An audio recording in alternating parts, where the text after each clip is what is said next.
Hello, guys. Welcome back to the Football Corner. Welcome back to another live stream, another show, another video on the channel. Big ups to everybody who is tuned in nice and early. Apologies for the lateness, but lateness is greatness, people. Lateness is greatness, people.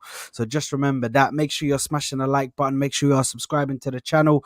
And also, please welcome my excellent panel today. I am joined by Cam, Stelios. I'm joined by Winter Surfer. I'm joined by Roms and G Certified today to talk about the weekend games. We are going to be previewing all of the weekend games for the Big Six. So make sure you are staying tuned for that. But like I said, make sure you're liking the video. Make sure you are subscribing to the channel. And lads, how are we doing today? How is everybody? Good? Yeah. Feeling good, man. Feeling like we're going to win a 4-peat. There you are. Yeah. There you are. So we are confirming right now, if we take away the 1 minute and 50 seconds for the intro, it took him approximately 15 seconds to be fraudulent. We're confirming that now, yeah? It took the City fan 15 seconds to be fraudulent. There you are. What was fraudulent about it? I don't know what was fraudulent about it. What was fraudulent about it? Exactly. Because, bro, why does he have to come in here with that kind of chest, bro? Relax, man. Anything can happen in football, bro. Quite calm. You're very sensitive. Very sensitive. There's a reason.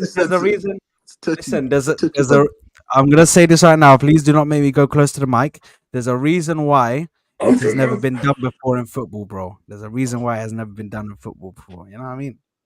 There's a first. You mean in this country? You mean in this country? This country? Yeah. You mean in this country? Yeah, in English football. English football. Come on, man. We're not talking about Italy where Juventus won the league for freaking Bayern Munich winning the league for 50 years in a row, bro. Whatever they done, bro. But listen, big up, guys. Obviously today we are going to be speaking about the big games. Liverpool versus Brentford. We are going to be speaking about Manchester City versus Chelsea. A big game in the title race. What could this mean for us in the title race for Liverpool and Arsenal? Watching that game with open eyes. Obviously, we got to do our job first, both of us, because we play before them. But we're watching that game. We're going to be previewing the game against Wolves against Tottenham, going over to the Tottenham Stadium. And we are going to be previewing Manchester United versus Luton over at the Luton ground. Listen, that's an interesting game right there. An interesting game right there, man. And we're obviously going to be previewing the Burnley game versus Arsenal. Not really much to go into there, bro. We should win, basically. But big ups to you lot. And I want to start off by going to the home supporter to start this off. I want to go to the City fan who I want to let me know what your thoughts are on this game, man. Chelsea are coming to your ground, bro. And last time they played you guys, it was a sticky situation, bro. They were, you know what I mean? They were throwing jabs back, bro. So how are you feeling, bro?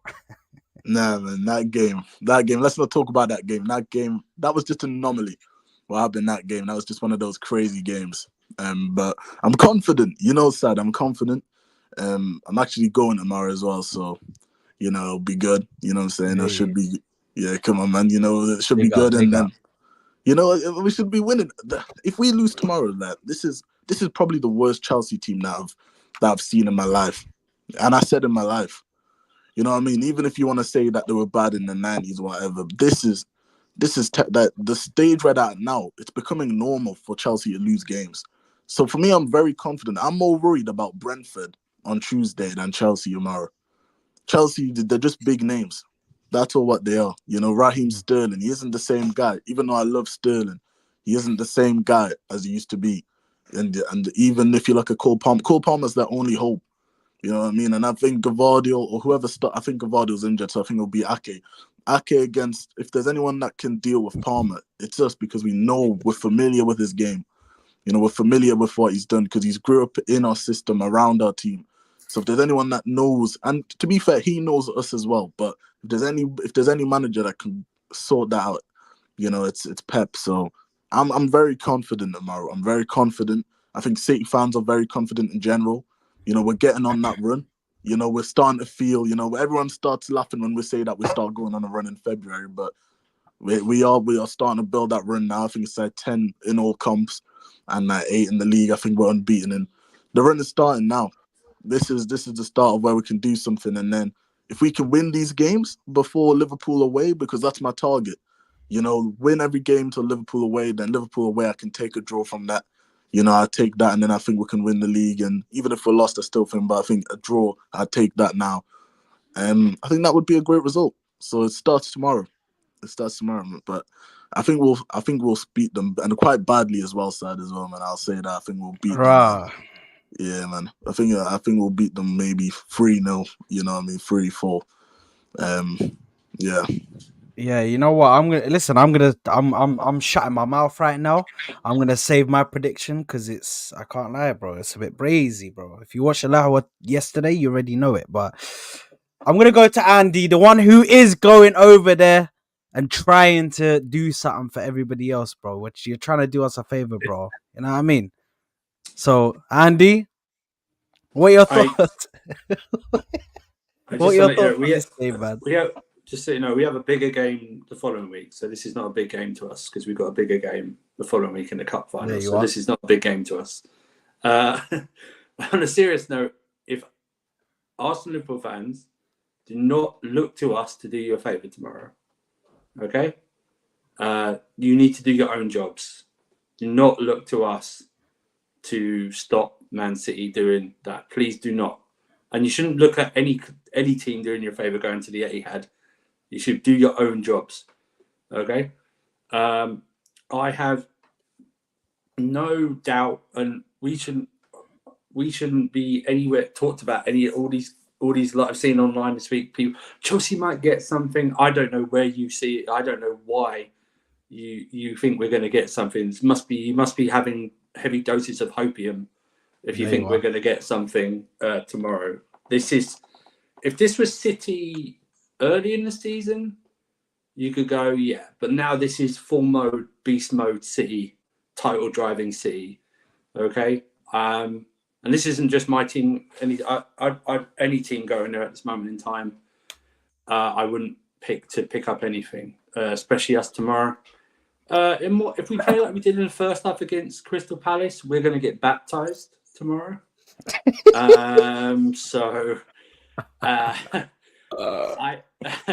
Baptized is crazy, bro. I have no confidence to say that we're going to get anything. There shouldn't be any confidence because of the way we're playing. Don't let the scoreline fool you against Crystal Palace. It was very poor play. We didn't deserve that win overall. Do not focus on us tomorrow. Focus on your own games to take your points, because City will beat us tomorrow. What the score is, I don't know, but they will beat us tomorrow. There is no doubt about that in my mind. With Surfer, right, yeah. I want you to. I remember this speech you just gave us, okay? Because I'm gonna come at this from a different angle now. Yeah. Cool. Everything says City win. Everything. Yeah. Everything says a City win.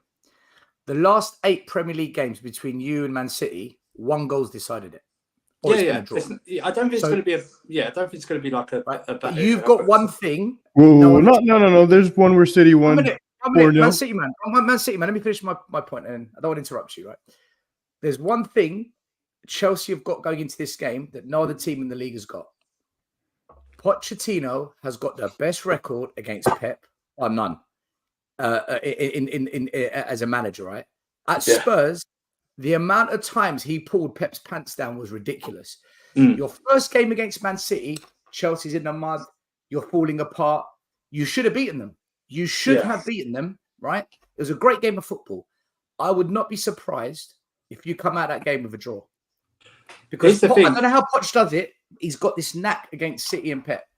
Well, I could look like an idiot next week if they lose. If you lose 4-0, I'm going to come back on. Shut up. Don't come on the show again. So sorry, I didn't mean to interrupt you, but I guess you're just talking Premier League because they destroyed them in the FA Cup. I said Premier League. Last 8 Premier League. Okay, cool. Because they emasculated them in the FA Cup. I think though. 4-0. I think if Poch I think the easiest motivation for the guys tomorrow is you're playing for your cup final places. That should be the motivation tomorrow. I don't think that still helps overall. That's just my thing about City I don't think it's crazy to think you guys draw. Listen, if we get a draw, that'd be great. No problem. That'd be great, and that should be big confidence going into the cup final. Especially, it depends how we play as well. If City play the way they did against us at the Stamford Bridge, then I'll give us a chance. Definitely, I'll give us a chance. But if we play the way we did in the first half against Palace, the passive, slow, nothing happening, passing, giving away the ball, punishment, then City will capitalise more than I think Crystal Palace will capitalise more. That's my main issue. If we actually play the way we did against Villa, like that, try and move it a bit faster, the ball, something like that, then let's see what can happen. But I think we're all being logical. City are heavy favourites to win this game and should be. No matter, that's another thing. That's another thing with Surfer. Big games. You go away to Villa, you beat them. You come to Spurs, you beat us. Arsenal, draw. Man City, draw. Liverpool, draw. Man United, draw. Has any of the top 6 teams beaten you this year in the league? Do you mean traditional Big Six? Yeah, traditional. United, we lost away. Yeah, we won. Oh yes, away. We lost United. Okay, all right, fair play. So, by the way, the draw that they had against us, by the way, they peppered us throughout the game. By the way, so it wasn't even. It wasn't. Yeah. Yes, okay, and we scored the second goal. Where do we go from here now? Where do we go from here now? What I'm saying is we allowed you into the game because our goalkeeper gave Rice the ball and open net. No, but this is why I will say though. Chelsea fucked that game. You fucked it against us. I'll say it. If you don't want to say it, I'll say it. We lost the way to Liverpool as well. Sorry, I forgot about that. We lost the way to Liverpool as well. But I think Andrew meant the draw early in the season. This side does love being underdogs. Though that's what they love. They love the pressure taken off them. That's why when we went away to Villa, everyone was going, Villa are gonna just like beat you and stuff like that, and it took the pressure off. This is all on City because they're in a title race. Really, they are heavy favourites. They must win this game. So it's all on them to. Andrew, quickly, what's the latest on Lavia? Because I've seen your official Twitter accounts posted the picture. Is he back? Is he just maybe off the bench in the final? Are they saving him? There's rumours he's going to be there, but and I don't believe he's a real player anymore. That's all. There's so many rumours about him, so I don't believe he's real. So it's like Partey at Chelsea, at Arsenal. I don't believe he's real anymore either. It's one of those. Listen, even if he's fit, I don't know if he's going to play any part in the final because he hasn't played anything. He's played 30 minutes in 9 months. Which is probably the same as Partey at this rate, but it's still one of those. But going on to tomorrow's game, if Pep plays the way, the only difference is of course Kevin De Bruyne is probably going to play tomorrow. He didn't play in the first game, and that's huge. And he has a good record against us goal scoring wise. Even in those close games, he's been the difference. He scored that goal. I think it's not last season.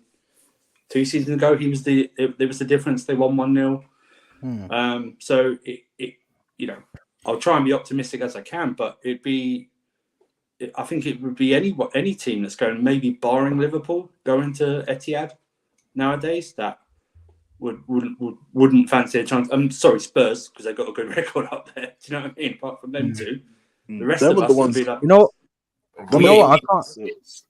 I can't lie. No, go on, bro. No, I was just going to say, bro, that them are the ones I'm worried about the most, like when we played them at home. Tottenham, because they've got a good record, and even Man United, because obviously it's a derby. But, when Liverpool come down, I know it's going to be a tough match. I know it's going to be a 1-on-1, but even Klopp would tell you we've got a good record against them at the Etihad. We've got a good record. When Anfield is a whole different story, but at the Etihad, same. We've not beat you there since 2016, bro. I hate going to the Etihad. I'm happy we played you already. You know what I mean? Like, it's just like one of those things where we always play better. Like, you guys always beat us at Anfield. We guys normally win at Etihad. And then that's normally how it goes. But as for Chelsea, I can see what people are saying now. I think people are trying to be a little bit optimistic for tomorrow's game and like to make it a bigger contest than it is. But I just think that with John Stones, like now we've got John Stones, we've got Kevin De Bruyne, and we've got all these players back now, apart from Obviously, Grealish got injured in the Champions League, and then I think maybe Silva. I'm not sure if Silva's going to play at all, but I don't think so. But really, even with those players gone, you know, I just think that with the form Kevin De Bruyne is on right now, I think we'll dominate that midfield. I just think we'll dominate the midfield, and I think that's where we'll win the game. You know, when I compare our I was going to say, regarding tomorrow's game, again, I think City win comfortably. But the only way I see Chelsea leaving with, when I say a result, I mean a draw. I don't think Chelsea win at all. But football is a funny game. But if Chelsea were to come away with a draw, it would have to be from set pieces, because this is the narrative I've had all season. In the big games, well, you could say in general, Chelsea aren't clinical and City will leave space behind. You've got pace of your Nonnies, your Mudryks, your Sterlings, your Palmers, whatnot, but they're not clinical. I don't trust any of them one-on-one. And when I've gone through the big games, I remember early in the season against us, I think he scored from a set piece. Arsenal was, let's be honest, a Mudryk fluke cross and then a penalty. I think Palmer scored a penalty that game. The City game, you scored a few open play goals, but even some of them goals were gifted, and Spurs was more of an anomaly, because I think if that's 11v11, Spurs probably win that game. So I look at Chelsea in the bigger games, and it's been more set piece wise. So I think where Chelsea will get success tomorrow is set pieces, but open play, I can't see it. I just can't see it at all. Listen, for me, me and Stelios are in the exact same mindset, bro. I'm sorry, but I just can't get over the fact that Pep nearly every time that he's come up against Poch oftentimes gets the better of him. Oftentimes he gets the better of him. I don't know whether it's he knows how to play against him. I don't know whether it's he knows how to counter his tactics, but he knows how to play against him. He done it at Tottenham for however many years, and he came back against Chelsea. Chelsea looked dodgy at the start of the season, and then they were coming to Stamford Bridge. Everybody said that they were going to get pammed there. Look what happened, bro. They were going toe-to-toe with City, bro. It was end-to-end. It was end-to-end. I just can't put away the fact that Poch knows what he's doing when it comes to playing against. And listen, obviously this is wishful thinking. I'm not completely depending on you guys to do me a favor. I have to go do my job. Of course, I'm playing Burnley. So, inshallah, I win that. But what I'm saying is, I don't think it's completely out of the realm of possibilities that Chelsea go there and get a draw. Like, I think there's it's not a complete low chance. We're not talking like less than 10%, bro. I think 15% chance that Chelsea could get a draw. I'm going 5% Chelsea, 95 City. Wow, that's crazy. I think unless you think City's going to win every single game, there's 3 games left that they should be worried about, and I think this is one of them. Personally, like not to lose. I don't think there's any chance they're going to lose the game. I think it could be a draw. But when you look at what City has left, like they got Man United at home, they're going to beat us. They're at home. If it was coming to Old Trafford, I'd say something different. It might be closer, even though we do okay when we go there. Like we have had some wild wins there. And I'm not saying that we were better in any of the games, but we have had some wins there. Liverpool versus City is basically a league deciding game, and then you have Arsenal City. Outside of that, they probably don't do well for the rest of their games, right? When you look at who they got, and City aren't going to beat us when they come to our ground. They won't. Tottenham away as well, man. That's another. Yeah, Tottenham away is a tough one, right? Tottenham away is it's their bogey team. So I'm just saying, unless you think they're gonna it's more likely that they don't get a result in this game than people think. That's all I'm saying. I'm looking at the fixtures right now, and it is crazy to just say 5%. I think 5% is being disingenuous. I think Cable doesn't lie. They're 10%. It's a case of PTSD. I just know at this time of the season at the Etihad, City go on this bad run. KDB's come back. It's more PTSD. I've been in power races with this team. I know what they're like. But I do agree with you. Arsenal, Liverpool, and City will all drop points towards the end of the season. I just can't see City dropping as much as the Liverpool and Arsenal. But one thing I'll say is your club and STEL's club have the biggest say in this title race, because all 3 clubs have to play your clubs. And I think United play Arsenal. United play Arsenal and Liverpool at Old Trafford, and you go away to City. And Spurs have City and Arsenal that have to go to them, and then we play Spurs at Anfield, which is always a tricky game. I remember in the season when we were going for the quad, that was ultimately the game that kind of stifled us, the 1-1 draw. Listen to this guy. Listen to this guy. We've won 3 times in 100 years at Anfield, and you're calling us tricky. Are you being nice? Are you just being nice? I mean, we're losing. You know we're losing. Still. When I say tricky, I mean it won't be an easy win. That's what I mean. I still think we win. Win to win. 3%. That's actually 3%. There you go. That's what you can talk about.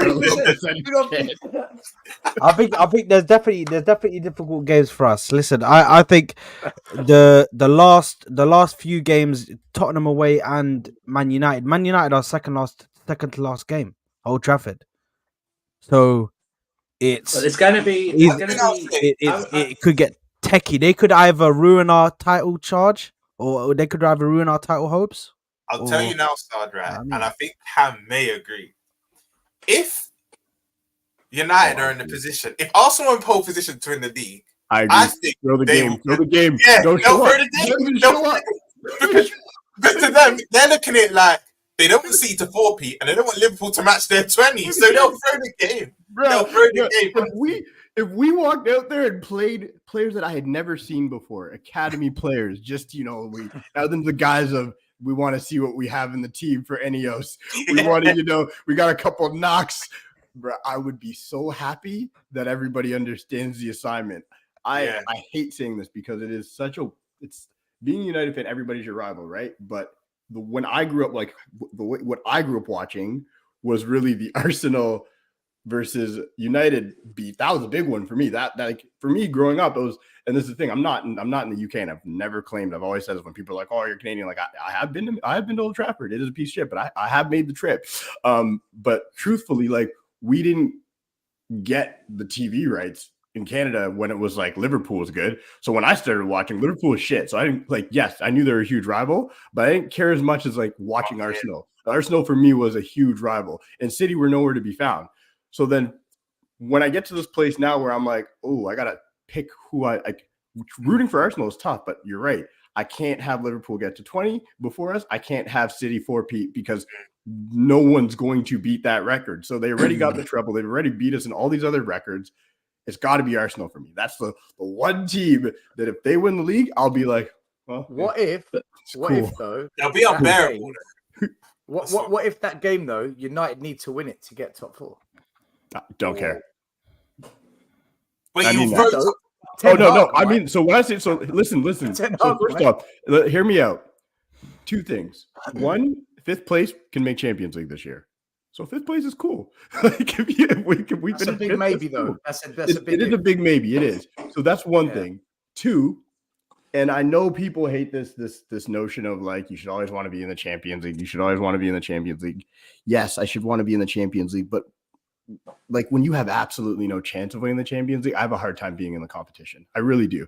And I get it. I mean, I hear all these fans, you're not a real fan. Standards have dropped. No, I'm a very realistic fan when it comes to any sport. I'm a huge, I love all sports. When it comes to the Champions League, and we're just not there yet. We have to, as a United fans, we have to embrace who we are at the moment. At the moment, we're hopefully everything goes well with Ineos. Our structure comes in and then I can be happy again. But right now, putting me in a Champions League versus City winning a 4-peat, which lasts forever, that I have to deal with for the rest of my life. Nah, man, I'll sit out the Champions League next year. I'll have to disagree with you there. I'll sit out. The reason why I'm going to have to disagree with you there, bro, it makes me sick giving United any. I despise you before anyone. But let's say, like you said, let's say Indians come in and the structure works, whatnot. Champions League, you don't have to be perfect. We were crap in 05. Winter Server, both times he won it, they weren't even arguably top 3 in Europe when they won. You do not have to be perfect. I think if Ineos was to come in, make 3-4 major signings and add it to the crop of players you have already, you don't have to be perfect. And with Champions League, you have to be in it to win it. So I think as a United fan, you should still want to be in that competition because you just never know. Roms, you're saying, but this is what you're having me weigh up. You're having me weigh up for literally potentially the rest of my life, on this earth, having to say there is a record that my team, that will eventually, because City's not just going to go away. This is what people got to understand. Pep, yeah, sure, Pep will at some point go away, but they're going to. They're here now, right? So City's here now.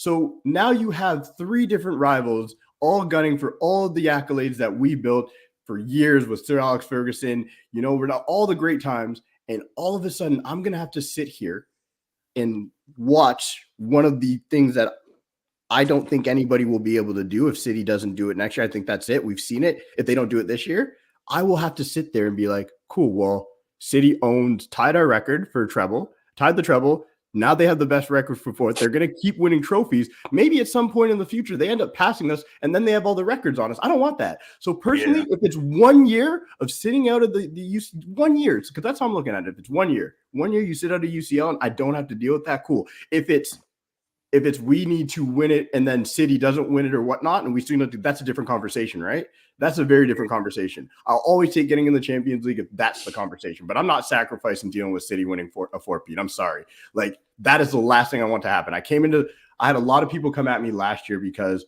I was actually against Arsenal winning, and a lot of my friends made a good point saying, yo, be careful, because if City win, then you have to deal with it next year, then potentially win the 4-peat. I look back on it, and they were right.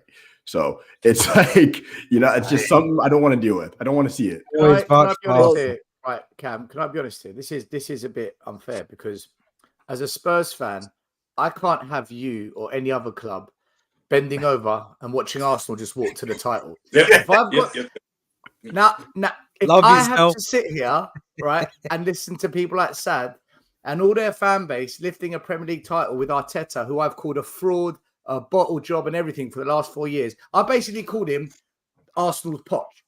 Yeah? Progress. I've called him similar stuff. I've called him similar things as well. But if they win the Premier League because Man United said, there you go. No. We all got our agendas. I don't even want it. If I feel Arsenal about to win the league, I have to take a flight. I can't be in the country while that. I just can't. I can't be in the country. And then the narrative is London. Yeah. Rums is from London anyway. He knows it's gonna be lock off, bro. The whole thing's gonna be lock off. The thing is, though, Liverpool. Even before I have to bear the content creators in there and Twitter and whatnot, even in my own household, my mum and my brothers are, you know, so it starts within the house already. It will just be unbearable. And then the narrative. There'll be the narrative. Oh, he's got the same amount of prems as Klopp. No, I can't have that. We're ready to push these agendas. You forget, we need to keep Liverpool as the same Premier League titles as Leicester City as well, because you need to keep them on the same as well, because that really annoys them when you call them historical Leicester. I hate it. All good. And like I say, Arsenal can't win it. For Stel and myself, City winning it doesn't affect us at all. You know what I mean? City, it doesn't affect us. No, it's like doesn't affect us at all. It's like anyone else winning. It's like anyone else winning it. I don't understand you guys, but you know, Arsenal would be the most unbearable. I mean, Sad's unbearable now, but if he wins the title, the thing is, I'm unbearable now, but even if we win the league, bro, I don't know what I'm gonna do, bro. Like, I'm it's just the group chat. If Arsenal win the league, though, I'll be happy, bro. They've got the worst YouTubers. Arsenal got the worst YouTubers as well. It'll be horrendous. It'll be absolutely. There you are. No, but I'm looking at Rums. There you are, you fraud. But listen. Big up to Rums' mum and his brother. Yeah. Because they're real G's, bro. They're real G's. They saw the light, bro. Yeah, Henry was able to coalesce them into getting into the Arsenal trade, bro. He done the same to me, bro. Don't worry, I'm there, man. I'm with you guys, bro. You know what it is? The thing is that people are starting to realize that exactly what we've been saying is that Man United fans are starting to realize this. All those years of saying, "Oh yeah, 1 seat to win the league," it's slowly starting to catch up to them. It's slowly they're starting to now feel like, oh damn, like now they could actually 4-peat this league. And I said it before. I said it to many Man United fans, whether in my city, you know, because I'm from Manchester, so in my city. Also, I know a lot of them, and I've said to them, or I've said to Dami or to anyone on like Twitter that's Man United fans. I say to them all the time. I'm like, at the end of the day, like, we're starting to catch up. Well, not catch up, but you know, it's getting uncomfortable. You guys are starting to feel uncomfortable. You know what I mean? You've said you've won the treble. Every debate used to talk about the treble this, the treble that, the treble this. You can't say that anymore. You can't say you're the only team with a treble. Now you're saying about a 4-peat. If we do the 4-peat, you can't mention that. The only thing they'll hold on to is 20 league titles. But I think Liverpool will definitely win a league title before Man United will win a league title. So that 20 league title will soon be gone as well. So then at that point, what's left? You know what I mean? What's left? It's almost. Can I ask you a question? Can I ask you a question? I know we're talking about 4p, but no one's really talking about what percentage chance do you give City of doing a back-to-back treble? Very high. Well, I don't know about looking at the Champions League. Don't get me excited. Why not? Your favourites for the Prem. There's only maybe 1 or 2 teams you should be worried about FA Cup. And I agree with Winter Surfer. The Champions League's looking a bit ropey. I said from the start of the season, still, I think City do the big double. So I think they 4P and I think they win the Champions League. I said it from the start of the season. But I think we do the baby treble. I think we beat Chelsea next Sunday. I think we win FA Cup and I think we win the Europa League. Therefore, I don't think City will win the treble. I don't think it's like it can happen, but I think we do the baby treble, which means they don't get the treble. I think they lose the FA Cup. Liverpool fan calls it the baby treble for Spurs. That's our best ever year in history. I actually think they get knocked out of the FA Cup. I think they get knocked out of the FA Cup. Yeah. The only way I agree, Cam, is if the quarterfinal, because we're 2 games away. I think semi-finals at Wembley as well. I think this is the last year, and then next year it will be like home and away again. But I feel if we can, even if we draw City the next round, because I think City will, I don't know who they're playing, but they'll beat them. I think we've got Southampton at home. If we can avoid City at the Etihad, I think we go into an FA Cup. I think if we have to travel to their ground, then still you could be onto something. The treble's on. But if they have to come Anfield or we meet them at Wembley, I think we'll beat them. I think City has to play any of the top teams away in the FA Cup. I think they'll lose if it's like quarterfinals. I mean, that's just where my head's at, because they'll be so focused on Champions League. I think they'll be so focused on the league that it's just gonna. I'm not saying because this is the thing. This is just human nature, right? And players, and they've done the treble, right? A lot of these players, and at the end of the day, out of all the competitions they'll be left in, the 2 that they're really still going to want to win the most are going to be the Champions League. I think what's going to help them is the Champions League first legs if they do the job in the first leg. Yeah, do you know what I mean? Like they do a comprehensive, like they're up 3 or 4 goals. Which could happen, right? Look at the state.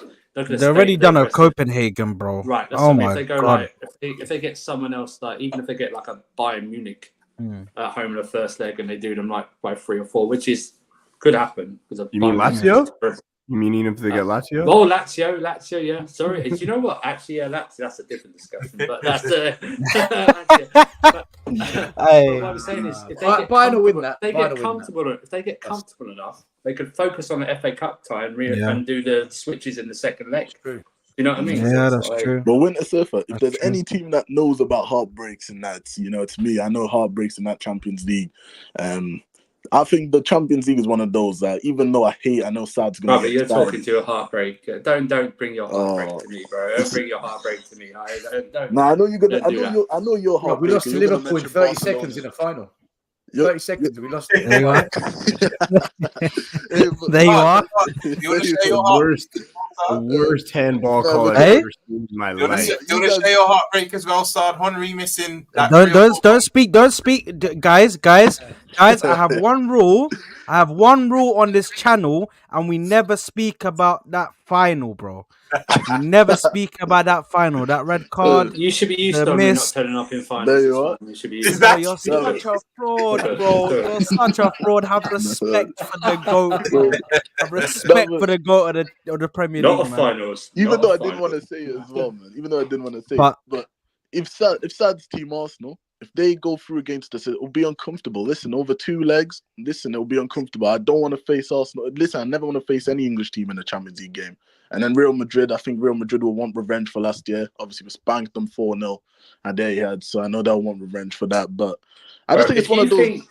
If you think, let me just do this right now. If you think UEFA looking at the competition are going to pay you Real Madrid until the final, you're mad. All right, they're going to get those cold and hot balls, whatever they are, the draws to 100%. Keep you guys separate, because that's a showpiece. They're going to give them a little peek while they're in the pot. Yeah, they're exactly. At Wembley as well. Bro, at Wembley as well. Oh, yes, at Wembley as well. Bro, it's done. City are basically it's either City or Arsenal. It may even be City and Arsenal, bro, just to get the more PR on it. I don't know, bro. But either way, bro, City are going to that final, bro. It doesn't matter what happens. As long as City win their games, they're going to that final, bro. There's no way it's going to be in Wembley and the English team is not going to be in that final. At least one English team. Yeah, it may not be us, but it will definitely be. Yeah, it's at Wembley this year. Yeah, it's going to be. Do you remember the last time an English team played in a Champions League final at Wembley? Well, Very true. Very true. But Rooms, do you remember who faced that? I had to get that one in. Hey, you're a bad man. You're very bad. And then also, do you remember who managed? Do you remember who managed that team to beat Man United in that final? That's all I'm gonna say. Do you remember the manager? This whole thing has gone off. We've got into our title race talk. We need to get back to these games. Listen. What I need to get everybody's predictions, man. Honest predictions for this game on the weekend. I'm gonna start off. I'm going 3-3. Chelsea to score 3 goals. Yeah, don't laugh. Don't laugh. That's a serious prediction, bro. Yeah, bro. When I'm coming out, yeah, and telling you guys, bro, I know ball, bro. These guys would do something for me, bro. I know, bro. Poch has not let me down when I've relied on him to beat City. You know what I mean? He hasn't let me down, bro.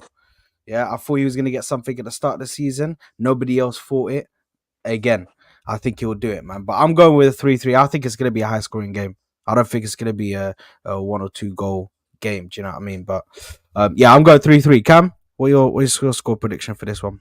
If Chelsea score first, 2-2. If not, it's going to be a wrap. Damn. If Chelsea score first, I think it'll be 2-2. And I think it'll be one of those 2-2s where you're going to see probably City score early in the second half, score again quickly, and then Chelsea nick a really ugly goal or penalty late. Fair enough. Still, what's your score prediction for this one, bruv? I was going to say a draw, but Poch is a Tottenham man at heart, man. We all know it. So 2-1 City. So he's going to help us all. He's going to help us. See what is going on here, bro.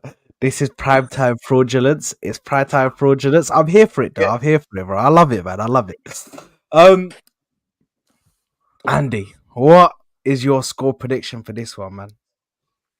3-1 City. But I think what will put you in a false sense of mood, it'll be 2-1 for ages, and it will look like we're getting into it, and then it'll just hit us with a sucker punch, like the 85th minute or something like that. Then you'll cry, why didn't Chelsea do this? Like that, you know. It's all good. 3-1. Listen, we're there, bro. We're there, man. Don't worry, man. We're there. I'm here to cook somebody. Do your jobs, it'll be fine. You can I will cook. Freely. I will cook somebody, bro. There's somebody to be cooked. You know what I mean? Whether it be a Chelsea fan, whether it be a Man City fan, somebody's getting cooked. Yeah, and even then, even if Chelsea draw, Chelsea are gonna get praised. City are getting blamed, bro. City are getting blamed, bro. So they just need to know that, innit? But Roms, what's your score prediction for this one? Same as Seth, man. I thought it for the last couple of days. 3-1 City. I think it'll be 3-0 City by like the 80th. Cole Palmer gets a little consolation, but yeah, he goes home, scores again. But yeah, 3-1 City. No, fair enough. And G certified. What's your prediction for this one, man? Nah, I'm saying 3-0. I think it'll be 3-0. I think it'll be similar circumstances. It might be 2-0 for a bit, then we'll score the third at the end. But I think, I think we're gonna win 3-0. You know what though? Before the Everton game, you lot hadn't kept a clean sheet in about 3 or 4 games, so you are conceding goals. So that is a good point. But Guardiola's not playing, so they should be okay. They give you we were conceding even with Rodri, to be fair. That's a good point. To be fair, the Brentford goal especially, that really annoyed me. Just the fact that it just it just went one kick. I think it was route one over the top, just from the goalkeeper. So that really annoyed me. But my only hope now is that obviously now we're bringing back the Stones role. You know, none of that Akanji in the midfield. We don't need that. You know what I mean? We don't need that. We just need to go back to what won us the treble last season. That's the thing that City fans have been asking for from Pep. we won't question them too, because obviously we'll question them sometimes, but we won't obviously go over the top. But if there's one thing that we want Pep to do, is just stick to the formation that won the treble. Stones in midfield, Akanji, Diaz, Ake, or if you want to put Walker in right back and then Stones, just don't complicate it. We don't need to overcomplicate it. You know, I think once we go back to what we're doing, like we did against Everton, then we're gonna start. Then you'll see we're gonna keep. We'll look a little bit more like a team, like more solid. You know what I mean? We've been looking a bit more solid this past month, but we need that clean sheet as well. We need to start keeping those clean sheets because, you know, if we want to win this league title, that, you know, again, and beat Liverpool and Arsenal and Spurs, clean sheets are going to be important. Yeah, no, 100. Listen, I think you guys definitely need to start keeping clean sheets. I think that's why I'm really here saying that I think City, that I think Chelsea can score goals. I'm saying that because, listen, they are letting people have chances. They're giving teams opportunities to have chances. Do you know what I mean? So that's why I think Chelsea can score goals. They just need to be clinical. But listen, moving on to the next game. I'm just gonna get this super chat out the way. Big up to my brother Halftime Hooks, my like studio hooks in the building, saying Arsenal to do the double. Inshallah. Inshallah wa barakatuh. Inshallah. It's Friday night. Has he been drinking? Bro, Double. listen. It's the first sign of the apocalypse. If we do the double, if any way I ever get my hands on the big ears, bro, none of these men want to chat to me. Because I said this before and I'll say it again. I'm not even gonna brag about my Champions League, bro. That's going right back in the cabinet, bro. We're pulling out the golden trophy, bro. I'm putting it right in front of Chelsea fans' faces. I put it right in front of Man United fans' faces, right in front of Liverpool, Man City, Tottenham. United fans' faces. You got you didn't listen. You didn't listen. I'm talking about the golden Premier League trophy, bro. I'm saying, right. So now that I've won my champs, now that I've done it in Europe, who's gone unbeaten? Who's gone unbeaten? Please let me know, man. You went unbeaten in the league. And then he wakes up and rubs his ass. So there you are. You know that golden trophy's an actual curse. You guys don't realise that, right? That golden trophy you've got is a curse. Everybody says this is a curse. This is a curse. Do you know what, Saab, right? You don't love to get onto my club about 1 in 30 years. End of this season, it will be 20 for you. Don't let it go another 10. Do not let it go another 10 years. Do we look like we're going to let it go another 10? We thought that. No. But this team right now is on the brink of like literally something, bro. So come on, man. What we did? You sound like us. We said that under Benitez. We said that under previous managers. We never thought we would go 30. It could happen. Let me have belief, man. Let me have belief, bro. Let me be shameless. Remember last season when they were 8 points clear? Yeah, I remember that. Here we go. On the brink, it's always on the brink of something. It's never actually anything tangible. We're there, bro. We're there, man. We're active. Do you remember what we used to say? All of you lot on the panel, Liverpool always next season. Always next year. You know what? Now, you know what? Rum's actually hit the nail on the head there, bro. Because now that I do think about it, well, like, Liverpool fans are always, you know what? We're on the brink of it. Next season, we're done, bro. We're ready for you, man. Hey, you know what? Yeah, you're kind of right, bro. We need to win, bro. Wallahi, we need to win. But listen, moving on. Speaking of Liverpool, that is the next game, man. You're exactly. You're doing your usual 12:30 kickoff. They love giving Jurgen Klopp and bro. Ever since he complained about it the first time, bro, it's like they're taking the piss. They just love giving Jurgen Klopp. It's like they've intentionally gone. You know what you complained? Yeah, we're going to give you a few more. That's it's that. Yeah, I was secretly hoping the cup final be moved to 12:30 just to watch your heads explode. That's cup final's always evening. That will never change. If that happened, that would be crazy. I can't lie. I'll be with Liverpool fans there. That's bullshit. But Rums, Let us know, man. How are you feeling? Obviously, the big news came out today that Alisson is injured, so he's going to miss this game. He's going to miss the cup final and possibly even the City game. We're hearing that he might even possibly miss that. How are you feeling about the injury and also about the game coming up against Brentford, bro? So I've said for about the past week, I would say I'm quite a balanced fan. I don't try and get too emotional, but I think we drop points tomorrow. I'm not saying we lose, but I think we drop points tomorrow because the thing is with my club is we don't lose a lot of games. That this year and this season already, we've only lost 2 games. One you could say arguably. There's this notion that if Diaz's goal stands, we will just beat Spurs. It could still have gone. There was a lot of time to play, but we were hard done by that game. But we don't lose a lot. Even the title races against City, the one we won the Champions League in, we lost 1 game, and then until we won the league, the season we had only lost 1 game again against Watford. So we don't lose a lot in these title races. And I only think we're going to lose 1 more time until the end of the season. I think we'll have 3 league defeats. The thing that kills my club is draws. And I think that will happen again tomorrow. It's a ground we've not won at since they've been promoted to the Premier League. Irrespective of the Alisson news, even if we had Alisson, I just think I didn't even know this till someone told me an hour ago, Mbeumo might make the bench. Because I knew Vissa and Tony's back, but Mbeumo might actually make the bench, right? And we've always struggled against their counters. Even at Anfield, when we've beat them, they've always given us quite a tough game. Are you looking at your FPL? Broski, I'm putting my man in, bro. You just made me bet on Tony to score a goal. That's what I'm doing. Bro, forget I'm not even betting, bro. I'm looking at my FPL right now. I'm putting Mbeumo in, broski. What do you mean, bro? No, that guy, that's a bit rash. That's a bit it rash. does no, but it doesn't matter. If he comes off the bench, Tony, Mbeumo, Wissa, bro, like the olden days, bro. We know what they were doing, bro. We all know what they were doing before AFCON and before the injury, bro. Yeah, it was techie last season when them 3 played, bro. Sad rush like his manager. There you are. There you are, you fraud. There you are, you fraud. That manager dunked on your manager. Hold that. There you are. There you are. There you are. Alisson news is annoying because we know hamstring injuries are 3 weeks minimum. I've been fortunate enough not to have them. I've had friends that have them a month. It could be even a month. He'll miss the League Cup game. The only silver lining with Kelleher is that I don't think he would have played the final, right? Anyway, Alisson, I don't think he would have played it. No, he would have.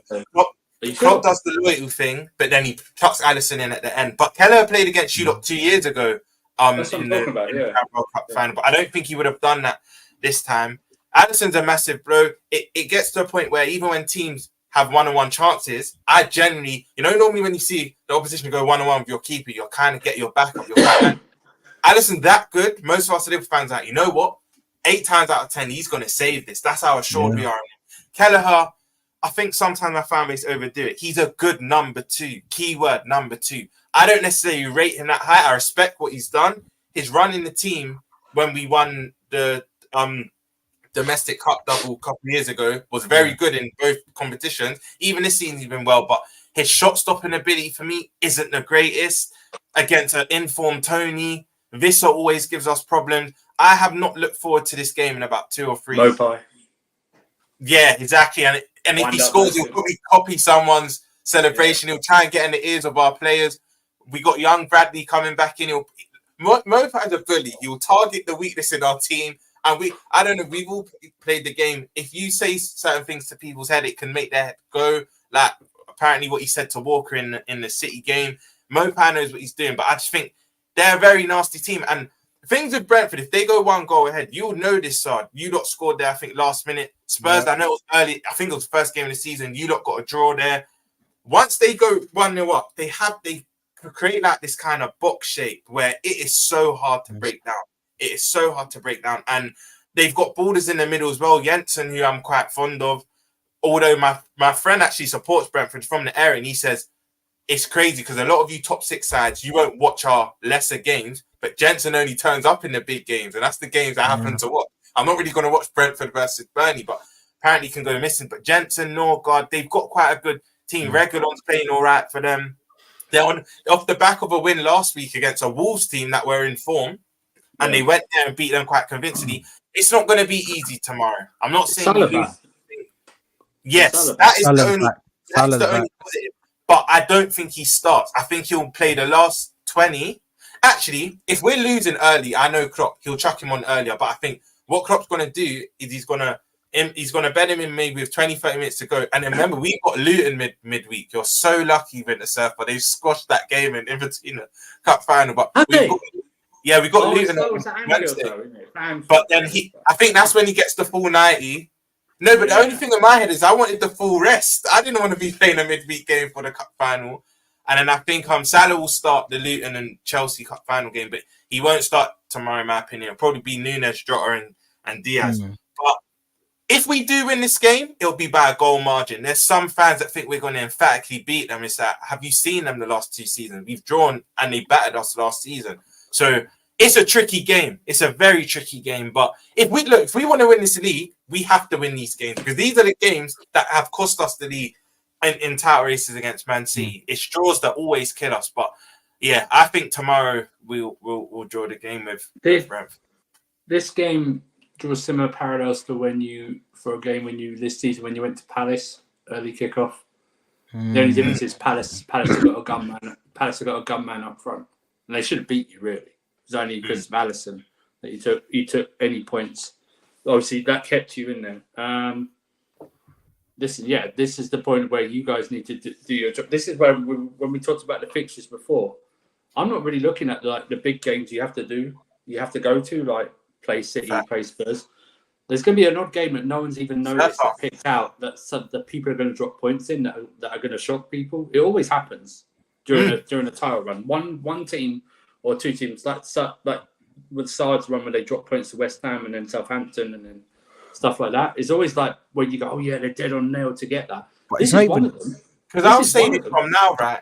From now to the end of the season, you're spot on, Surf. But for me, it's the more bottom half teams. I think Spurs and City at Anfield. I know a lot of things can change up until the point injuries, whatnot. But I actually back us to beat that fourth win. Stell's on that fourth win. I back us to beat both of them, especially because we're at home. It's the Old Trafford away. It's the Aston Villa away. It's games like tomorrow where could be our bananas. Look, I know you're making that face, Cam. Hold on. You started the sentence with it's the bottom teams. And then you go, it's the Old Trafford. You are an anomaly. Cool. You're not a bottom half team, but you're still tough. Like only the last couple of years we've made it easy. No, last year you beat us actually. No, I know. It's just the way the only reason I give you a look is because you're like, I'm not worried about like the top numbers. It's the bottom half teams, and then your first team you name. United were the exception. Because you're coming. But Old Trafford's always difficult for us. Even when we're winning the league and whatnot, we would draw there apart from the 5-0 win. But yeah, they're the games I'm more worried about. It's games like tomorrow, and I'm not looking forward to it, man. But if I was Klopp, just because we're going for a title, and this might sound hypocritical because we've rushed players back, Trent, Szoboszlai, and then they've got injured again. But I may even start Salah. I don't think Salah starts, but just to get that dub, get the win and then try and take him off a bit earlier because I just need the win. Even if it's scruffy, even if it's controversial. You have bigger problems if you can't beat Brentford without starting Salah. No, but it's not even big problems though. It's not even big problems. I think it would be bad for Salah to start this game fully, given they've got Pinnock there, who's a very physical centre back. Like they've got physical players in their defense. Do you know what I mean? So as soon as he comes back, if he starts him, and he's only just come back into training, the players are going to know this anyway. Bro, they're going to be like, right, that's the guy. We're targeting him. Bro, rough him up, bro. That's it. And he'll be too worried about his injury. But the thing is, Roms, I'm a bit more intrigued about the situation with Maupay because I'll be real, the way I saw Konate, it's actually dangerous. The way I saw Konate getting rattled by Havertz, and that is Havertz, bro. Exactly. That is Havertz, not even a player who rattles people. And he got rattled by him until the end where he just threw him to the ground, bro. How is he gonna deal with Maupay, who's a professional in this, bro? His job is obviously to score goals, but his job is to go and annoy the people, bro. He done it against us. He does it against every single team he comes up against. His job is to annoy the centre backs and get onto them, get them off. He gets into your head from early. Like I don't know. I'm gonna say all this is allegedly, but he was mentioning Kyle Walker's children. I remember Guendouzi when he was at Brighton years ago against you lot, Sard. And he was mentioning his mother and whatnot. That's what he does because he knows his ability isn't the best at. You know what? How can I get the better of this team for the next 90 minutes? Let me say something offensive. And you're right. Sometimes I've always said I rate Konate, but he's not the most intelligent. Makes challenges when he doesn't have to. Commits when he doesn't have to. He'll avoid space, and the other team normally takes advantage. Typical example, when we drew 1-1 with Beulah at Anfield, Sard, he was the one who gave away the foul within the first 2 minutes that he did not need to make. And then Gabriel scores from a header. And that's just one example. Konate is a very good defender when it comes to the bone-crunching tackles, being aggressive, shoulder to shoulder. But actually reading the game, that's where he needs to improve on. But you're right. I'm worried about it. I think Mopao will try and get into our player's head, but he's not the main person I'm worried about. For me, it's Visser and Tony and their connection because they've given us trouble the past 2 seasons. So they're the main two I'm looking at. So Rams, if Tony scores tomorrow, I'll send you a note. I appreciate the confidence to make that. Yeah, but we need to keep him quiet. We need to, and he's in good form. And you know what as well, Isaac? You know what? Because as much he likes Arsenal, he is the Liverpool fan. He's like, you know what? I'm playing for this move. Let me play my best games against the bigger teams. And it's also an audition for Tony himself. So look at the odds. Can I say something about Brentford? Right? It's all good. We do you know what? Actually, that's quite funny you said that. When Brentford come to Spurs, when they went 1-0 up, they were doing the Hyun-Min Son celebration in front of our fans to wind us up. And then Ivan Toney was giving it as well.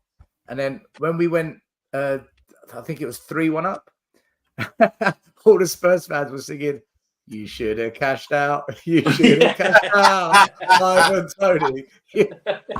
That's one of the funniest chants on the spot. Well done. That's good. That was brilliant. The thing I love that, bro.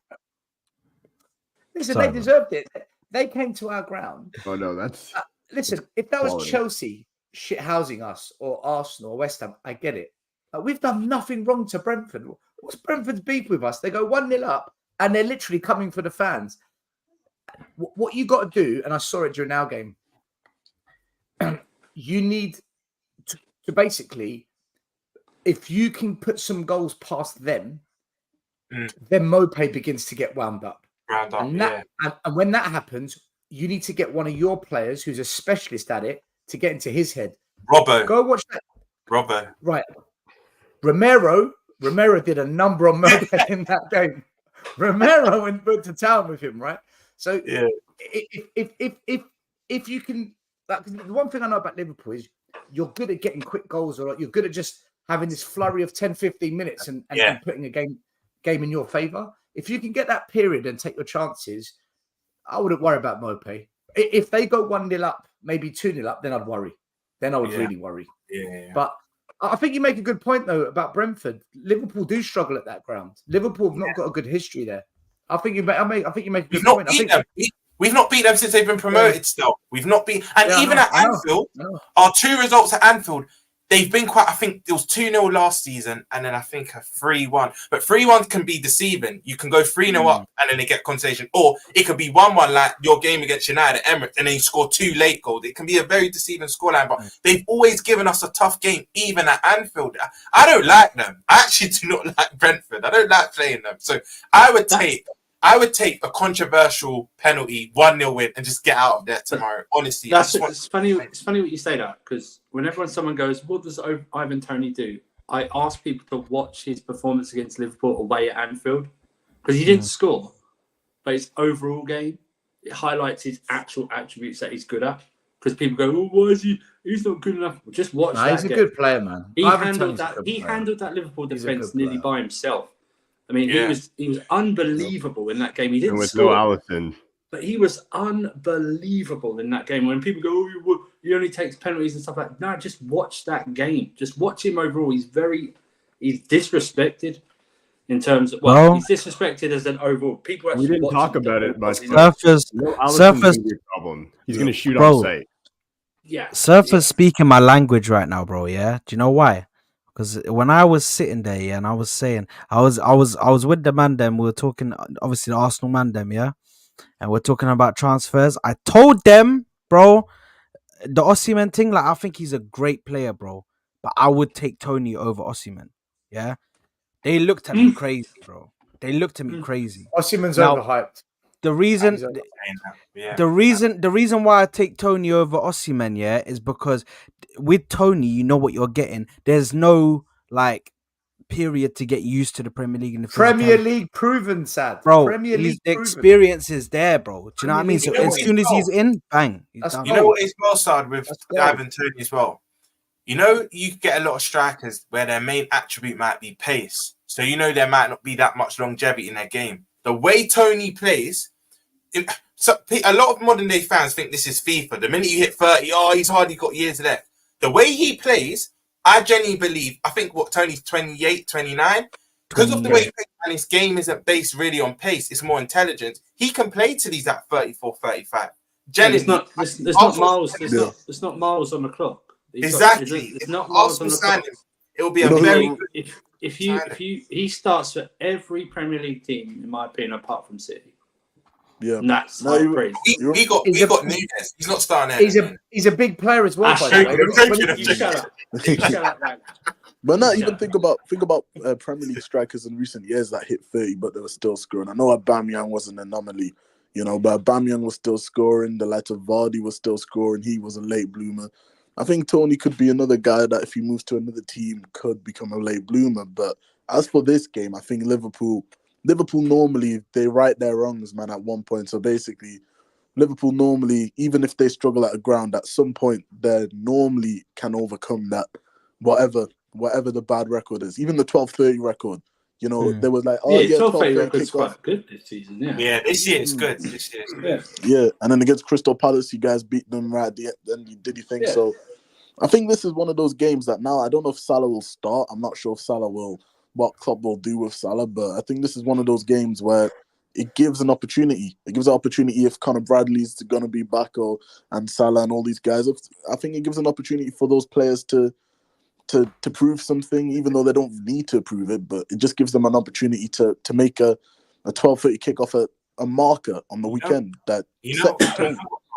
You make a very good point with the fullback situation, because now Bradley's back, we have like different variations, because Gomez has been excellent at left back. Before he got the flu last week, he's been excellent at left back, and that's not even his stronger side. His stronger side is right back. So what we can now do is play Robertson or Gomez left back, and then we can play Bradley or Gomez right back. So Gomez is also almost like a utility player now either side. He's done so well left back. We now know he's an option there, but his more natural side is right back. But then Bradley, you lot seen what he's done. Winter Surfer experienced it firsthand. So did you, Sard, in the FA Cup as well. By the way, just speaking on Gomez, just a quick shout. He has matured so much this season. How I've seen him playing this season, he just looks more mature. He looks more old. Like, I always said this, but anytime I saw Joe Gomez play, he always looked a bit immature in games, bro. Like, he still make rookie mistakes at times, but he seems to have eradicated that out of his game, bro. And he just looks more mature now. He looks like he can handle himself. And I think that's him playing in an uncomfortable position, which is not his normal position at left back.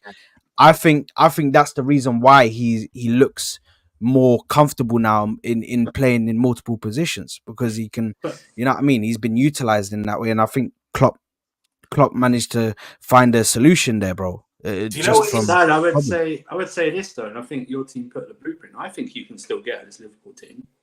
I think you can get through the middle, because with their midfield issues and stuff like that, you set the blueprint for this. I don't think they're as solid as what people think. I put them in a tight race because of their attack, and actually, for most of the season, it was the defence that was keeping them in. But I still think you can get this Liverpool team. I think Brentford will get chances tomorrow.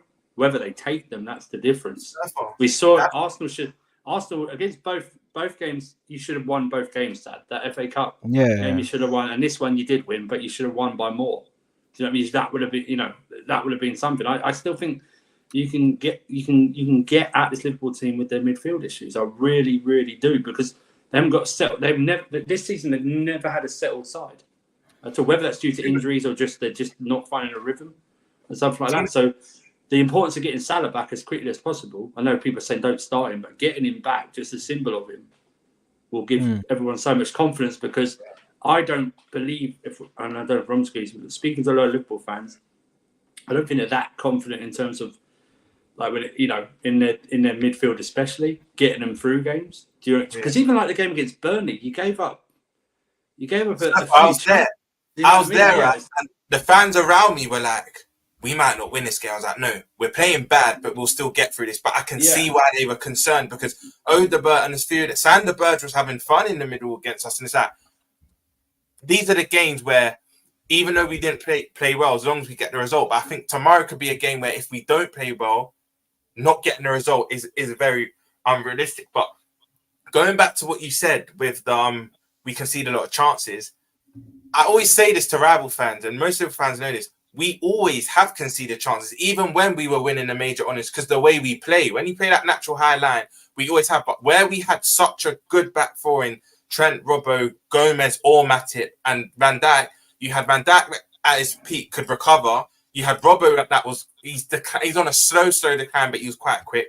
Trent, we already know Trent. And you had Konate or Matip sometimes didn't have to have that speed because he already reads the danger. He understands the danger before he even gets there. But I just feel now, and I've said this season alone, Alisson's he's saved us game. He saved us points. He saved us at least 8-9 points, and without him, he's the only reason you finished fifth last season.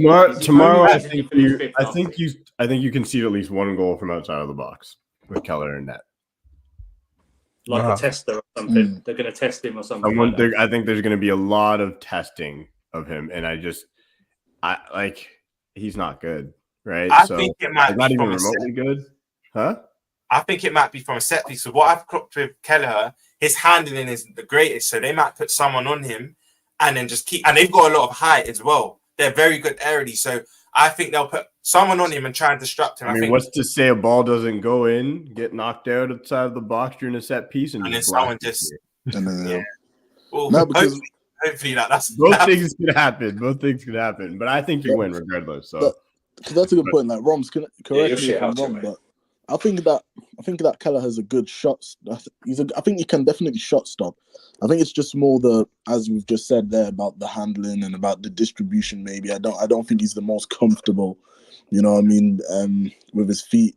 I just think with Kelleher, I think there is some matches where he does make. I remember in the cup finals, he made a few big saves in the FA. I think it was the FA Cup. He made a big save last week. I don't know if you lot watched the highlights but that Fofana went in at 1-1. So we were 2-1 up, and it was a key save in the game. So he can be hit and miss. Sometimes his shot stopping's good, and sometimes he just that Fulham game, for example. He make some big mistakes though, and that's that's what I'm saying. That Fulham game, that 4-3 game, he should have prevented at least 2 of the goals. One of them, there's nothing to do about it. But I do understand what you mean. That he's hit and miss. There'll be a day where he looks at Buffon, and there'll be another day where he just looks at the Karius, bro. Just say it. I know you don't want to remember that final. I know you don't want to remember that final. And firstly, just because I remember that final, and listen, although Salah is a Liverpool player, he's still one of my Arab brothers, man. Yeah. So Sergio Ramos, you're a prick. I just want you to know that, yeah? Because they really could have... Bro, he done that on purpose. I know that was the plan. The plan was as soon as he gets onto that pitch, first kind of altercation you have with Salah, you need to pull him down, bro. Bang. Do whatever you need to do. The thing is, I don't think he knew how badly he would hurt him, but he definitely... That was not an accident. Like, he tried to take him out. Like, it wasn't like, it's hard to say that when you put somebody like Ramos isn't a UFC fighter. It's not like he has the skill set to know he's going to dislocate somebody's shoulder. Like, let's be honest, but he wanted to take him out. Yeah. Hey, Sad, don't go to Ramos first. Don't go to Karius first, who cost him that final. But go to. What's annoying about that final as well? what's annoying, like, we actually played better that first 15-20, man. We actually gave them a good game, and just the minute our star player goes off, that was it. Yeah, Real I don't want to speak out, Real Madrid. Yeah. Let's not speak about it. I like the way Liverpool fans always go. Well, not Liverpool, oh, if Salah had not been in and things so. Karius was still your goalkeeper, bro, during that final. He still came. No. So what I'm saying is, I don't think there's a guarantee we win, but I just feel it would have been much closer. I like the way they go. It's all about Salah. It's like, bro, you still had the worst goalkeeper. He gave away 2 goals. We still had Lovren playing. We still had Dejan Lovren playing. So I understand. Lovren, bro. Hey. But listen, that's crazy. Who was that wing back as well? Was it Moreno? Marino. That's like one of my most hated Liverpool. He didn't play in that game, but was that wait, Cam, is he one of the most hated Liverpool players because of the video? Yeah, after the game. That shit he was pulling, I'm just like, man, come off it. Like, hey, how about this camera? And how about this game at the Lane? Stel probably remembers where he dribbled through a whole team and then he scored. It was the opening day one season, right? But other than that goal, that was his biggest highlight for us. It wasn't even in the Liverpool shirt. That's why we love him now. But while he played for us, that Europa League final, he gifted that to Sevilla. We started off so well. Oh, yeah. There's some, as much as it's been good recently, bro. We've had a lot of heartache. We've had a lot of heartache. It's crazy, man. It's crazy. You don't know what heartache is. We haven't. Bro. Yeah, exactly. I forgot your name. You have no idea. No. But listen, big up. So what were you doing for predictions? I'm gonna start off again. Listen, I'm you go with your head or your heart because it's a title race. So what are you gonna do? So no, because but I reckon he's gonna go with... I think it could be a draw. I don't think Brentford are gonna win. Just because I still think Liverpool are gonna push. They're gonna push on to like I feel like they have to be on game mode now, bro. It has to be like an engine now. It's running, bro. It's there. You know what I mean? Endo had his shit game last game. Yeah, he's gonna have to step up his performance now. He's gonna have to get back into the how things were. So I'm gonna go with a 1-1 draw. I don't think it'll be 2-1 for either team, just because Salah is not starting and he's not fit enough to start. If he was starting, then I would say 2-1 because I think Salah will get a goal, but or 2. But yeah, I'm gonna go with a 1-1 draw for this one. Cam, 3-2 Liverpool. I think there's goals. When these teams play each other, there's normally goals. Like I think there's been a lot of 4-goal games, right? And I really think, like, I was listening to Staffy and Usam talk about it on Straight Facts about, like, Alisson's really important to this team. And I haven't watched a lot of Liverpool this year, honestly, like, but what I know of Liverpool is Alisson is such an important player. And I also I know the midfield's not really that great this year either from when I've watched them. So it's kind of like, I think there's going to be a lot of chaos. I do think Liverpool scores too early. Like, I think Liverpool goes up, and I just think Brentford keeps pushing and ends up getting back in the game. And then the hero comes on and lifts everybody, in my opinion. But I think it's a 3-2 game. If I'm being honest, if I were to bet on the game, I'm probably betting double chance Brentford, but I'm not going to bet on that part. I just got Tony to score, so we're going to go 3-2 Liverpool. That's right. You're a betting man like me. Never bet the early kickoff. Just No, never. No, that's why I wouldn't. If I was, I won't touch it. So I'm going. I still think like Liverpool has more than enough. Listen, I know like you're right. You don't have a great record going away, but you're in a title race right now. There's a lot on the line. I know people were freaking out about Klopp saying everything, but I read articles about the players new, right? So like that tells me a lot. With the players new, it doesn't matter what the fans think. I think it's been a catalyst. I think no, that's what I'm saying. When I found out, because I remember hearing the news and saying, why would he do this? And then instantly I was like, players like everything hit me. I'm like, they've known this whole year. That's why this Liverpool team all of a sudden went from like, yeah, you know, they're good still to like, oh shit, they might win a title out of nowhere because they're playing for him. Like that's one thing no one can deny is this team loves Klopp. And I think tomorrow's not a game you drop. I don't think you drop Luton. I will say, I don't think you win that final. But 3-2 Liverpool. Fair. No, fair enough. Still, what's your score prediction for this one, mate? 2-1 Liverpool. Liverpool, they'll get the job done. They'll win it.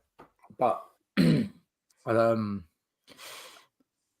think against like weaker teams, Brentford they're a bit more clinical against mid-table lower teams. But the top teams, they're not as clinical. I watched them against us, and they missed chances against us. And the only reason they scored 2 is because Udogie basically played a wonderful assist to Ivan Toney's feet. The 1-2. Yeah. I mean, look, if Liverpool do stupidity like that, then it's a different game. But I think Liverpool. Still, even against Arsenal, when Havertz scored the last kick of the game, they had so many chances against Arsenal that game. And you're spot on. I didn't realize that against the top teams. That actually, you know what, football gods, I don't want to jinx it, but I agree with you. Still, I agree with you. I think. Listen, if it was 3-2, like Cam said, I wouldn't. I think that's a fair shout. Makes sense to me. I just 2-1. But whatever happens, I think Liverpool will just win it, just about. No, fair enough. Andy, I'm going to go for complete chaos, but Liverpool still to shithouse, a 4-3 win. Woo! Fire! What a game! Fair enough. That's a crazy game. That'd be a great game. Now, pay attention to Andy's score. Yeah, now let's go to Rob's score because I know it's not gonna be crazy like that. Right? 1-0. Say 1-0. No. Like I said, I think we drop points. I think a 2-2 draw, but I hope Cam, Stel, and Andrew are all right. I'm praying that they're right. We're secretly playing you drop points as well. We're just But yeah, I think it will be a 2-2 Desmond, man. No, fair enough. And G, man, I think it'll be a 1-0 either way. I think Brentford might win a 1-0 or Liverpool. But I'm gonna say Liverpool. I think it's gonna be similar to when they played Sheffield United a few years ago, and Wijnaldum scored in that game. Yeah. Oh, I hate that game. I know that. Mate, no way Liverpool keep a clean sheet in this game. I think they do. When we went to Brentford, no chance. When we went to Brentford, listen, that goal that went over the top. Fair enough, they had a few chances, but we gifted them that goal. Apart from that first goal, as long as you can dominate them and as long as you can impose, that's where maybe the midfield might come to it. The fact that I don't really have Fabinho or DM. You're Manchester City, man. You're Manchester City. Yeah, like there's no way Liverpool keeps a clean sheet tomorrow. That's like no way. He's laughing. No, I'm laughing because you're laughing, man. But no, I just think with Liverpool, I think now they're at a point where when the kitchen gets heated, that's when they now show up. You know what I mean? I think Liverpool, even though they've showed up throughout the whole season, to be fair to them, but I think when things get to this part of the season now, I think they also show up. They also have something to prove. So I think it'll be one of those. They smell that there is an opportunity to win the league. There's an opportunity to win maybe something that they didn't believe they'd win at the start of the season, even though I thought they would be there. So I think they'll go for it. I think they'll go for it. You know what you just said about when the kitchen gets hot, Liverpool start cooking and whatnot. I was on a show yesterday with Sad, and I'll ask you guys the same question. Who does this mean more to as a manager and as a club? Arteta winning his first trophy to justify this process, like big trophy. Klopp to say bye-bye in the best possible way, or Pep to do 4 in a row. Because each manager's got a massive agenda this season, like really big agenda. Who? Because I think that's what it's going to come down to. Who does that agenda mean more to? Here's my thing. Answer in the comments as well, guys. Yeah, I want to answer this because I think out of all 3 of them, Pep has the least, and I think Pep's even said it out loud. Like Pep is very comfortable in his legacy. Pep has no problem reminding everybody about who the fuck he is. He's like, guys, I've done it. Like, look what I've done over and over. Like, I'm Pep Guardiola. He knows that. He has nothing to prove. Arteta seemingly has no pressure at Arsenal to be let go. It seems like they're cool, like he's going to be there for a minute, even if they don't win. like this year. It seems like Arteta is still going to be around for. I agree with that. I think it's Klopp. I think it's like to ride off into the sunset. You beat your rival. I'm sorry, the rival, the Man City Liverpool rivalry is a funny one to me. It's not really a rivalry. Right? It's not really an era. If he does beat him, it becomes a rivalry, right? And now you can say, all right, I took him down at an important moment. I rode off into the sunset. Like I put it's Klopp for me. It's got to be Klopp for the pressure. See, for me, I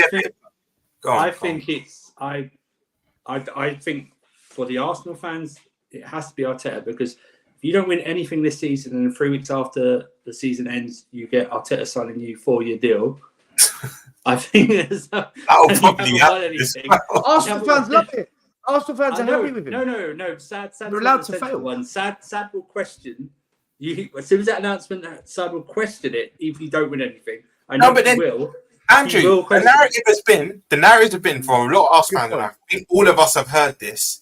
The reason why I think it's important for Arteta, but not as important as a Klopp, because the narrative from Arsenal fans I speak to is we still need that left centre midfielder and a striker. We're still 2 signings away. Then next year we 100% win it. So Arteta still has that time with the majority of them. I'm not saying all of them, because I speak to a lot of Arsenal fans that want him gone now, but the majority still think he has next year. And I think if Arteta doesn't win the league or Champions League next year, with the number 9 they're going to sign and maybe the extra midfielder that kind of takes over that Xhaka role, then I think they'll be calling for his head. But he's got another year. I might be a bit biased, but for me it is Klopp, because we speak of him as very highly, but he needs a second Prem just to. We know what he means to us, but I think to get the respect. But Ron, it's not just that. You are going into a summer of unknown. Okay, you don't know who your manager is going to be. You don't know what the strategy is going to be. You don't know if Salah's going to stay. You don't know if Salah's you already know you don't like to spend money.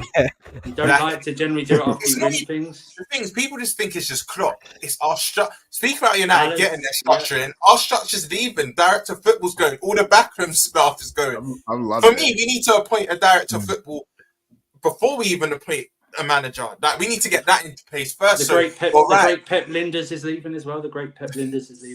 So anytime I hear that guy's name, I in my head, all I see is the book on Hassam's. You know, when Hassam used to do the intro. If you want to stop Hassam rap, just say Pep Linders. He just loses it. You know, bro. I guarantee you. Klopp told the players, we know this before, that look, this is my last season. He's then made a public announcement because he couldn't live with keeping it quiet. He wanted the fans to know. That's why he's come out and said it, and the club's agreed to it. It's probably galvanized you a bit. I guarantee you the people at the top of your club, they're putting things in place. Nothing's going to be announced. They will have a director, manager lined up. You will have things ready for next season. I think that's why this has all been done early, to give you that time. And I bet you Klopp has an input as well. I bet Klopp has. Because don't forget, when Alex Ferguson left, when Sir Alex left Man United, he told them, do this, do that, keep these coaches. What happened was no one listened to him. That's when it just collapsed. So, it was 100%. But it's also wishful thinking. I think we have things into place, but that's more of a wishful thinking from me as a Liverpool fan. I just hope that's the case. But I agree with you. They wouldn't have done this. They wouldn't have announced this early with. You'd like to think without having anything. Players now, I'm not saying you'll be as good as. I'm not saying you'll be as good as what you've had, but I think there'll be. But there's still something into. I get you. But I'll quickly my predictions on the other games. I think Spurs get over the line 2-1. I think United and Luton is a high scoring draw 3-3. And you lot smash Burnley 4-0. I think Arsenal would, in fact, win. I think Spurs get over the line and United draw. High scoring. That United one's interesting, bro. Luton is not easy. I don't think these men are ready, bro. We've done the double over them. It's quite easy. You lot this is the guy. Nah, big up Roms, man. Big up, man. Bless up, bro. You know what it is though about to answer the question about the agenda thing. I just think, and I know that I'm a bit biased, and I know I'm seeing it through City lenses as well. But all I'm saying is that for your rivals, for your neighbours, to win off the 4P, that I don't think will ever be done again. I just think that obviously the fuel of the 115 charges and all the things and all of that, I just think it depends. If we do win that 4-peat, even if it's with even it depends what we even if we have like a FA Cup with it or whatever. I just think that you can say that Klopp leaving is definitely it was the most unexpected. It was very unexpected. Nobody expected it, so it's definitely the most unexpected news. But I just think that if we could just get over the line, I do think that it would be, because it would be history. 100 and how many years of English football? 140 plus years. Nobody's ever done a 4-peat, and you're talking about players even before this, like Ian Rush, and you're talking about the Kenny Dalglishes and the George Bests and all these guys, and you're telling me and everybody else, there's many more, and you're telling me that they couldn't 4-peat. I just think that I don't know, man. Bro, you know what, G? You know what, G? Yeah, man. Listen, I think a lot of first time awards are always like put down for some weird reason, bro. Like, I know how you feel if they're gonna sit there and I'm not saying, but my point was don't worry, man. I'm there with you, man. You get me? Yeah. Not like he's talking about you went, which I agree with you. You went with the players pulling it off, but the question was around the managers, and I just don't know if. Like, I hear you. Yeah, Pep probably thinks it's situation. I don't know if Pep cares that much. Like, I think Pep knows he's going to continue to win stuff. He's going to continue to be a great manager. And even if he doesn't get this 4-peat, he's now elevated to it's Sir Alex Ferguson, it's Pep Guardiola. They're in their own, that's what it is right now, right? So I think once you've reached that Mount Rushmore and to even get close, to even be able to be in the conversation with Sir Alex Ferguson, you've made it. Like you're done. Like that wasn't supposed to happen. And that's legend. That's legend. That's legend of the game, right? Man. That's legend of the game. But listen, big up to JJ Ash for the super chat. We are going to the next game right now. We're gonna quickly go through the Man United game and then go through the Tottenham game as well, because there's definitely some juicy bits in that game as well to discuss. But big up to JJ Ash, who says, "Big up yourself, Sard, and the panel. Come on, you gooners." Big up to you, JJ Ash. Much love for the super chat. Appreciate you and your support on the channel. Big up to you, my bro. Let's go to the Man United game first. You're going away to Luton, where City, Arsenal, Liverpool have all struggled. But they won. How do you... Yeah, but... Okay, Liverpool didn't win. And Tottenham. Sorry, Liverpool didn't win. You're right. And exactly. Like, Tottenham literally until... bro, this guy, wallah, I'm tired of this guy, bro. Every single second I mention Luton, bro, this guy's like, yeah, double. We done a double over there this season. There you are. There you are, man. Didn't they beat us? We'll do it soon. No, Villa beat them. No, Luton beat them 3-1, yeah. They beat Newcastle as well. They smacked Newcastle. So one of the few Liverpool games where I watched like highlights and got a glimpse of was that Luton game. If Nunez could finish his dinner, you would have destroyed them. First off, like that's like the big one for me. Like Liverpool would have destroyed them. Listen, I get it. It's a small ground. It's a tough place to play. I'm not saying it's no game for United is easy. Let's make that clear right off the bat. There isn't an easy game out there for United for the rest of the season. We're not that team right now. I think something needs to be understood where when we're talking about, the top sides and how a team gets up for certain teams, apparently we've lost our fear factor. So which is it? It's like either we're still a scary team and teams take us serious or they don't. And if teams don't take us serious, meaning Luton Town may not look at us like a City. They may not look at us like a Liverpool. They may not have the same kind of, who knows? I don't know. They're not coming to Old Trafford. And when they came to Old Trafford, at the end of the day, we did dominate the game. We did dominate them. They had a bunch of shots, but none of them were anywhere near scoring, in my opinion. And I mean, Victor Lindelof scoring a goal is kind of crazy. Not gonna lie, that was crazy. And that was the goal that won it. It was 1-0. But United have turned a little bit of a corner in the sense where our striker is now scoring goals. That is one thing that I will say is something we just have not had. We have not been able to score goals, and if you can't score goals, you can't win games. I think with Højlund being on the record, like he just got to score 1 goal. That's a pretty cool record. The youngest player to score 6 straight goals, the only player to ever do it. I think that's going to be in his mind. I think it's going to be in the whole team's mind. I also just think right now this is a game we can't afford to drop. Like we're finally getting some momentum. Like Ineos is there. If anybody hasn't noticed, since the Ineos thing became basically real, we've started to win games. You know why? Because everybody is playing for everybody, like the people in the kitchen. It doesn't matter who you are at United right now. You need to show that you belong there, because these men are going to come in and they're clearing house. They did it real quick with with Richard Arnold, Murtaugh. They did it real quick. They got rid of those guys so fast. It was like that to me is the only reason why most United fans right now are in a good space, because cool, Ineos could have came in and nothing could have changed, right? It could have been like, well, it's still the Glazers. It's still no. They came in and the first thing they did was we're changing the structure. We're getting rid of all the bad people. And they stuck to their word. First thing he said, then the next thing we're reading, he's like, that 300 million, that's there. Like all these things we're hearing, that trick, it's always the problem with United for a decade has always been the structure. It's always been Woodward. It's always been the Glazers. I've never been one of those people, and I know there's a lot of fans who talk about it. We spend money. Let's not kid ourselves. Like we spend money. We go and try and get players. We just do it terribly. We can't sell. We have no football minds there. So you look at it now, people are looking at it as, oh, wait a second. Ratcliffe, Brailsford, these guys care. They actually care about the club. They actually care about football. This isn't just a commercial venture for them. This isn't a bully coming in and being like, I'm the big bad American and I've got to make a stance and I'm going to do a bunch of dumb shit. These are actual football minds who have come in and are trying to make positive changes. And I think that has an impact on the team. And I don't just think it. We're seeing it. We're seeing the team play better. We're seeing a little bit of do we still play beautiful football? No, we don't play beautiful football, but we're not going to for a while. And I know that, but I think with a Luton Town, like I can't sit here and say I think we're going to lose this game just because they've given some other teams a hard time. I'm not saying it'll be easy, but I think we will win that game 3-1. Just to give my prediction off the bat, I think it's a 3-1 game for us.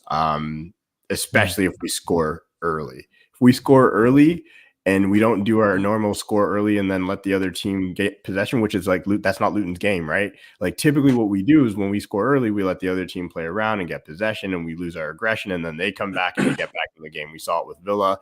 I think as long as we've got Højlund looking dangerous like he has been, I just can't be worried about this game. This isn't one that I can't, and I'm not trying to sound overly cocky, but I look at the fixture list and I'm like, nah, this one I've circled as a victory. The Villa one I was more worried about. I won't lie to you. But we also, if you think about it, we're also winning games like the game against Villa where, and everyone hates on him, but Scott McTominay comes in, scores goals. That's what he's been doing. I'm not happy about it, but it's happening. And it's like, it's certain things. And I think as fans, we get into the space where, especially United fans are the worst for this. We seem to know more than all the professionals. We seem to know more than everybody out there who actually has played the game, who actually can analyze. And everybody's saying like Erik ten Hag's got to go. I don't disagree. Maybe he has to go. But if Erik ten Hag finishes the season with an FA Cup and a top 4, how do you fire him? Like that's where I sit. I don't sit in the world where you're like, oh, but he's played terrible football. You're like, this team's not good. This is the thing. You can't, if you are a United fan and you sit there and you look at our team and you go, if you talk out of both sides of your mouth saying this team's bad, but they're expected to win all these games, then which one is it? I think our team's not good, but I think we're a lot better than Luton Town. And that's where I sit, like on this. Like I'm not playing a team that I need to. If you asked me about Villa last week, I'd have been like, I don't know. Like, I was like, they're probably coming for us, right? But I think we got Luton Town. I agree. I think Luton's, even against you said Arsenal, it was really Raya's mistake that really.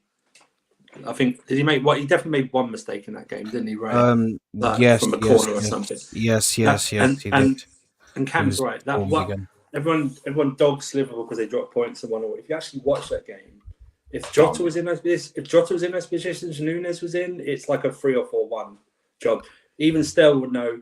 Okay, Spurs went down to 10 men, but they really should have been 2 or 3-0 up in that first half. We let them back in, but fine. But, even we went up there and went 3-0 up. So, and United's record's very good relegation teams this season. They've really brushed them aside. Yeah, it's different though. It's different though. No, it's different. No, but Andy, the reason why I said it's different is because we are talking about. You guys remember the Dell, yeah? Yeah. This is that type of stadium, bro. It's tiny, bro. It's so congested and so like everything's close together, bro. Like literally the fans are right there, bro. So I just feel like, and especially because obviously Cam said, I don't think they'll take us as serious as a City or an Arsenal or a Liverpool, yeah? I disagree with that. It's massive for Luton. Have Manchester United coming to your stadium. Do you know what it is with Luton Town, right? If you're a boxer and you go into a fight against another top boxer, both you both want to win. It means a lot to you. It gives you that big prize fight. It gives you a championship belt. When you play Luton, it's like fighting a street fighter. I've got nothing to lose. I've got nothing to lose. And the gloves are off. And they make it that kind of a game. And I think down the wings, they're pretty good. They've got some really good wingers. Luton's problem is they can't finish their dinner. Winter Surf is right. We should have been 3-0 up against Luton. But the fact they somehow stayed in the game, Luton missed 2 open goals against us. Like any other team, we're in trouble. And I just feel that the reason Man United have been doing well lately is they've got a couple of injuries back. Okay, I know they've lost Martinez and Luke Shaw again. But I haven't been... I know you beat West Ham 3-0. West Ham haven't won in 6 games. Mm-hmm. Against Wolves, you kind of almost capitulated. And against Villa, I don't think you deserve to beat Villa. I think that you got the win, and that's all that matters. But the only game I've seen you play where I really feel maybe it was convincing, where I thought, this is a really good performance, was against West Ham. But is that the right barometer? I mean, to be fair, against the mood. Wolves, I agree with you, Camzo, that the mood at the club is definitely going in the right direction, and that does have an impact. That I agree with you, 100%. So the thing is, against Wolves, I think if we had lost that game, we wouldn't have deserved to lose the game. Like I think as that was the Neto goal just rattled everybody. Like it just put us in that weird spot. But we were so much better than I thought that game. Until that's why I said it was a bit of a capitulation. It was watching Onana get beat by its near post, but I think when you're a team that's up and you see that happen, you're like, for real, like you put us under pressure. But I agree with you, Villa. You probably didn't deserve to win, but we did, and that's a lot of our games this year. And most of the games that Scott saved us in, we didn't deserve to win. Like to be honest, like those 12 points they're talking about him getting for us. I think the one thing about me, like with Luton not being too worried, and this is going to sound a little crazy, it's like typically when we go up against like these scrappy teams. And if you have if Victor Lindelof's starting tomorrow, I'm scared, but I think it's going to be Maguire. And Maguire is actually good against these teams. Like he's actually good because you don't have to worry about getting countered and getting beaten behind, right? So if we want to play a little bit higher of a line, which we kind of do sometimes, it's really hard to tell. I don't know what our style of play is right now, so I don't talk about it. Don't underestimate Luton's wingers. I'm telling you, they're good. So, I'm not underestimating their wingers, but the thing is, and that's where our problem is right now, I don't know who's going to cover for Luke Shaw. So it might be Lindelof, which will be bad. It's not going to be, I don't think Wan-Bissaka's back, because if it was, then I'm not too worried, because Wan-Bissaka, that's one thing he can do is defend, and Delo kind of is hit or miss when it comes to the defensive duties. If we're going to beat them, is we actually have to keep the ball tomorrow. On Sunday, we actually keep the ball. If we score first and we decide that we're going to be the better team that we are and keep the ball, I don't see them breaking us down. Because there's times where, we also like with Manu now being able to cement himself. Casemiro's back. Like there is a gulf in quality there, especially in the midfield. And as much as people have talked about our midfield being trash this year, it's like, well, it hasn't been healthy. We haven't had. I think with Casemiro, Manu, and Bruno, those three should be able to dominate the midfield. And if we can just get Højlund a couple chances tomorrow, he should be able to put like that's why I think there's going to be multiple goals from us. But you're not. I'm not saying anything what you're saying is wrong when it comes to Luton Town because they have shown that they can be a problem. But those games that they gave other teams a problem in, it was realistically I look at those and I think Luton got pretty lucky in some of those games to not get battered. And I just think at this moment when you're playing, if you were playing United 6 games ago, we'd probably lose. I think the moment that they're catching us right now, where we're like, you can feel it. I think this is just a bad moment to play us for anybody. I don't think any team should look at us and be like, yeah, I want to play United right now. You want to play us when you had infighting and you had people yelling at each other and you had media leaks and Højlund missing sitters. That's when you wanted to play us. Not right now. We're not really the team you want to play at the moment. I think if I take the City game out, the Spurs, Man United, Chelsea games, all of our teams scored first. I think that's the difference. Whereas it's the Liverpool game, I think Luton scored first. Yeah, so if you give them something to hang on to, I think they become more of a problem. However, if you score first, they have to come out a bit more, and you'll find yourself more space. So that's why I think if United score first, I think they will end up winning the game because I just think that's how it goes. Yeah. That's a good point as well because I see the thing is with Man United. I just think that the game will be just like when they went against Nottingham Forest a few weeks ago. I think it will be one of those kind of games. I just think that Luton is one of those teams that I do think, and I see what Cam is saying about they did get a bit of luck, but they're a team that they're very well drilled. If there's one thing I can say, like they're very well drilled for a new promotion team to be as drilled as they are. Isn't like you're literally looking at Company right now, which will soon go on to, but you're looking at other teams that have came in at the Premier League and they don't really look drilled, but Luton actually do look like a threat. And I do know that Man United, especially, there's a lot of hype around there. Manu and obviously Højlund is now scoring his goals as well. But I just think that Ten Hag reminds me a lot of Ollie. He reminds me a lot of Ollie. And I said that during the season, it just seems like individual brilliance. It's who's going to bail Man United out, really. That's the question. You know what I mean? That's how it feels. It feels like who's going to be the guy that steps up. Yet last week it was McTominay. The week before was Højlund. The week out, that's how it feels. It feels just like Man United. It's just that individual brilliance that they've got. I think if they do beat Luton, that's all what it'll be again. It'll be somebody that steps up and it'll be a close game. I don't think they'll batter them at all. I think it'll be one of those games where the individual brilliance will come again. And that's why I don't see...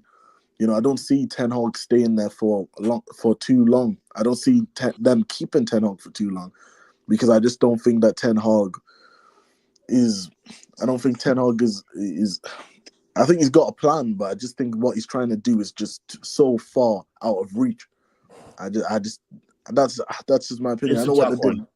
It's such a Ten Hag conversation is such a weird one for me because we were all. This is the thing, and I don't fence it. I'm very clear on how I feel about managers or anything, and I kind of fence it with Ten Hag, and I don't like it. But we were all super excited to get him. He overachieved like crazy last year. We made some bad signings that everybody just put on him, and I still to this day I'll say it. I don't agree with anybody always going after. I know he had veto power and all this, but no manager's ever had absolute power at United. It's not. It's just a thing. It's not true. It's a fallacy. No matter what they put out there. So for me, and yes, he's got players in that or whatever. I just think with all the unrest, especially coming into this year when we were supposed to have been purchased earlier and all these things were supposed to happen, I have a hard time. And I look out there and I say, who would I want as a manager? I don't know, Julian Nagelsmann, maybe. I don't who out there would I say right now that I'd want? I don't know who it would be. So I sit there and I think if Ten Hag builds the resume in the sense where he does, again, where everybody's talking about United not having a chance at top 4. We get top 4, you win an FA Cup. Let's just say that happens. I don't think we will. But if it does, I don't see how people can sit back and go, well, we have to get rid of him. It's like, well, no, now we have to see what he can do with structure. That's my opinion. Look, Tuchel just lost as many games as Nagelsmann in half the time. Right? You go and you replace these managers and you expect gold to happen. I don't even got to talk to you about it, Winter Surfer. You can't just recycle managers and hope for something to change. I think you have to first see, and this is up to Ineos and the team and whoever comes in. If they come in and they go, "You're not our guy," cool. I'm not mad. I'm not saying we made a mistake. I'll be like, they've made an educated decision. What I'm saying is, I do think, and you're right. The Ollie, it feels a little Ollie-ish, right? Like it feels like some individual brilliance needs to happen. We're not creating chances. The football is not fluid. And so it's a very hard thing where I don't like sitting on the fence with Ten Hag. I don't like sitting on the fence with anything, but with this manager, I sit on the fence because I think I can only make a decision at the end of the season how I'll feel. If he accomplishes the things he's supposed to, I would say probably keep him. If we finish 6th, that's an easy. It's probably time to go. No, fair enough. No, that's fair. Right, predictions. Let's get predictions in for this one. I know you said 3-1 United. 3-1 Yeah, we don't United. keep No, fair enough. I'm gonna go 2-1 Luton, just to start it off, bro. I have a feeling. Just have a feeling, bro. Honestly, I just feel like they're really good at home. I'm right. Still, there you are. Man United won't lose. I don't know. 2-2. Fair enough. 2-2. Andy? 4-2 United. Fairs. Yeah, a lot of goals. G? You stole my prediction, man, Stad, man. 2-1 as well, man. Yeah. To Luton, yeah? Yeah, Luton, man. I don't know what it is. I just got a few. Listen, there's no logic to your bro. Agendas. It's just pure fandom. That's what it is. Bro, agendas have to run, bro. Yeah, you gotta act like the agendas ain't got to run, bro. The agendas have to run at times, bro. It's because it's because you don't know. That's what he's saying. I gotta head out. I got a pregnant wife. I gotta take care of. Big up, bro. Thank you very much for having me on the show. I appreciate it. You, my brother. And my predictions for Arsenal, I think it's going to be 4-1 Arsenal, and I think Tottenham. I really don't know how to what to do with Tottenham this year. Like it's so if they have some players back, because you guys always have players in and out of your team. So many, it's just never the same team. So, but you should beat Wolves. I'll say that. I got no prediction because I got to see the team. When I see whoever goes out there, then I can tell you if it's a good team like without a lot of injuries, you probably beat Wolves. Can I give you a tip? Can I give you a tip before you give your prediction for that game? Destiny Udogie and Pedro Porro are out, injured. Oh, by the way, so probably like 3-2. Then they're gonna score goals. They're gonna score goals. Wolves will score goals for sure. Is Romero playing? Yeah, I think he is. 3-2 to who? Your keeper's still out. Keeper's never been out. Wait, Vicario? He hasn't been out? Okay, good. No. Okay, cool. Sorry. Madison's back? Madison, Basuma, Sarr, Son, everyone's back. Oh, okay. Yeah. 4-2 Tottenham. 4-2 Tottenham. They'll allow a cheeky goal or two, but I think they should batter him because Wolves likes to attack and they don't really play any defense. And I think I like Tottenham. I've never said a bad word about Tottenham. I actually like Tottenham. I thought Tottenham were going to be in the fight the whole way, but then I completely forgot that Madison was going to get hurt at some point, and that would crumble the whole house, which it did. I changed my prediction. Man U's going to win 4-0 against Luton. Later. Latest, bro. Latest. Stel, talk to me, my brother.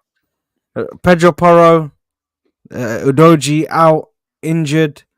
And it's massive. It's a massive loss for Tottenham because Udogie has been and Pedro Porro both been probably your best players this season.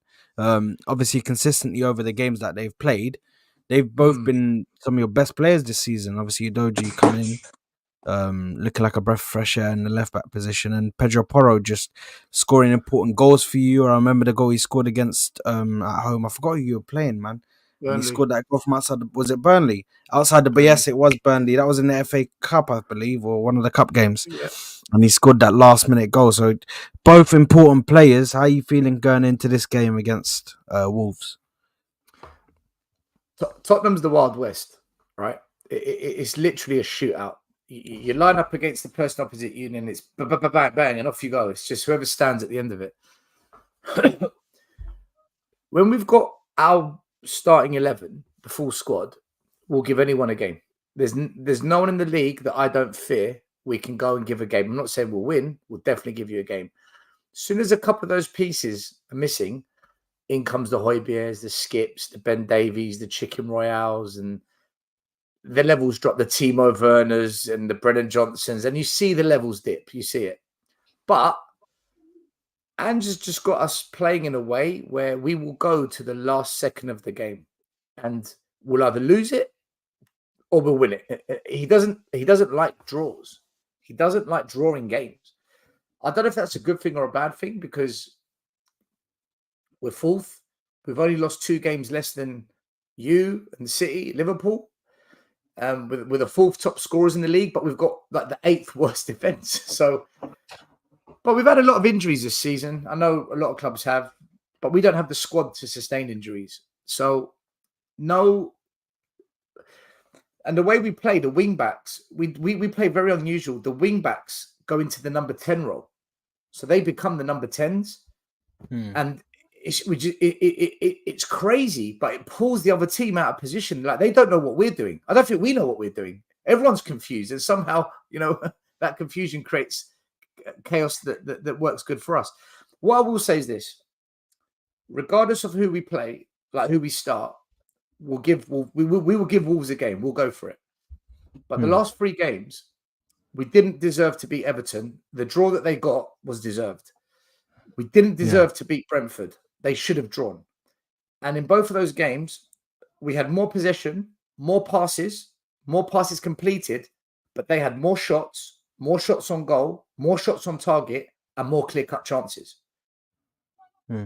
Against Brighton, where everyone said we played badly and the performance wasn't good, but we won, we had more shots than the other team. We had more shots on target.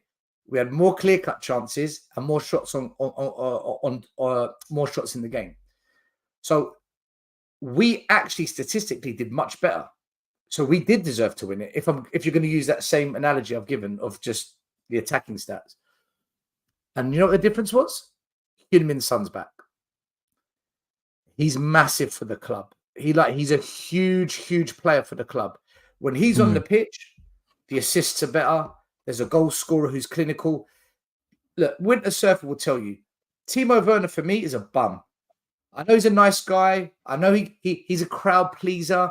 A lot of Spurs fans, they like him. There's talks of him signing a permanent deal now. I can't believe this. I cannot believe that we are entertaining this. Against Everton, he was gash.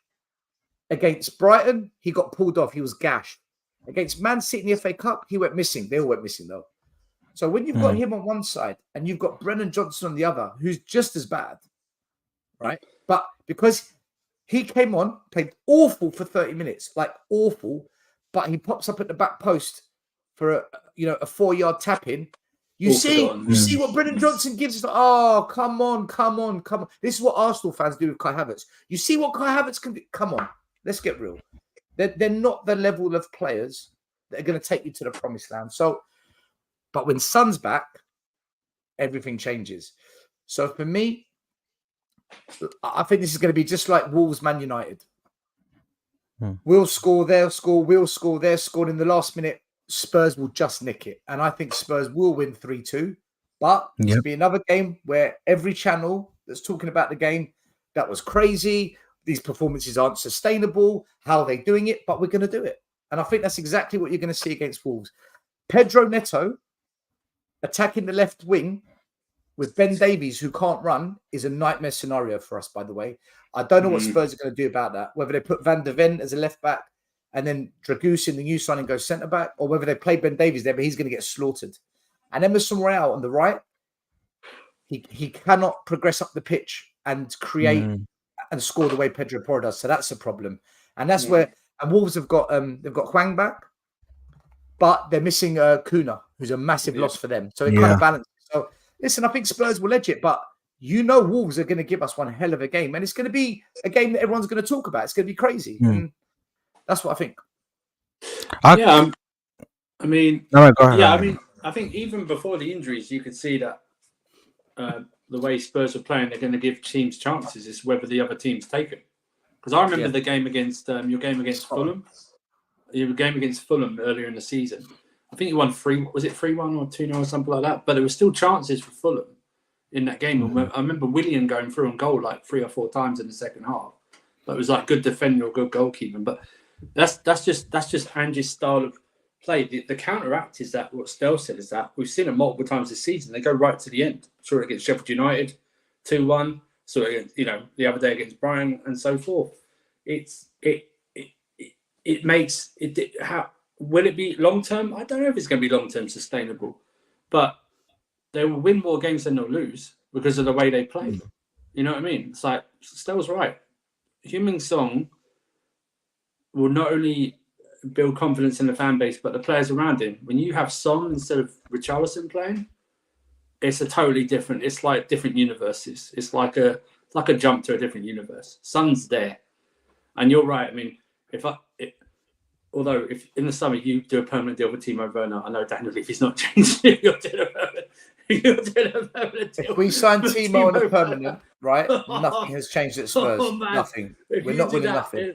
No. He's the you know what? He's the player that gets helped with stats because he'll play shit and do a 2-yard pass for an assist, and someone says he's got an assist like that. That's exactly what he's done. That's exactly what he's done for us. Exactly that. He does nothing. The one thing he does well, and it happens to us, he makes runs, but no one spots him. But the problem is, even if you were to spot him on his runs, you don't have the confidence he's going to do anything with that. Do you know what I mean? When he gets the ball, he's the best player. He's the best player for running into empty decoy space. Running superb. He's the best decoy runner you've ever seen. Yeah, he's a very good decoy runner, but. Yeah, for me, it's very simple, man. I think Son comes in this game. I definitely think there's goals in it. Yeah, think definitely. I just think them losing, and this is not even me coming in from a biased point of view, Arsenal fan or anything. I think Wolves might nick it, and the reason why I say that might nick it is because Pedro Neto on that right wing, because before I thought that it might be a draw at most, or Tottenham will win it.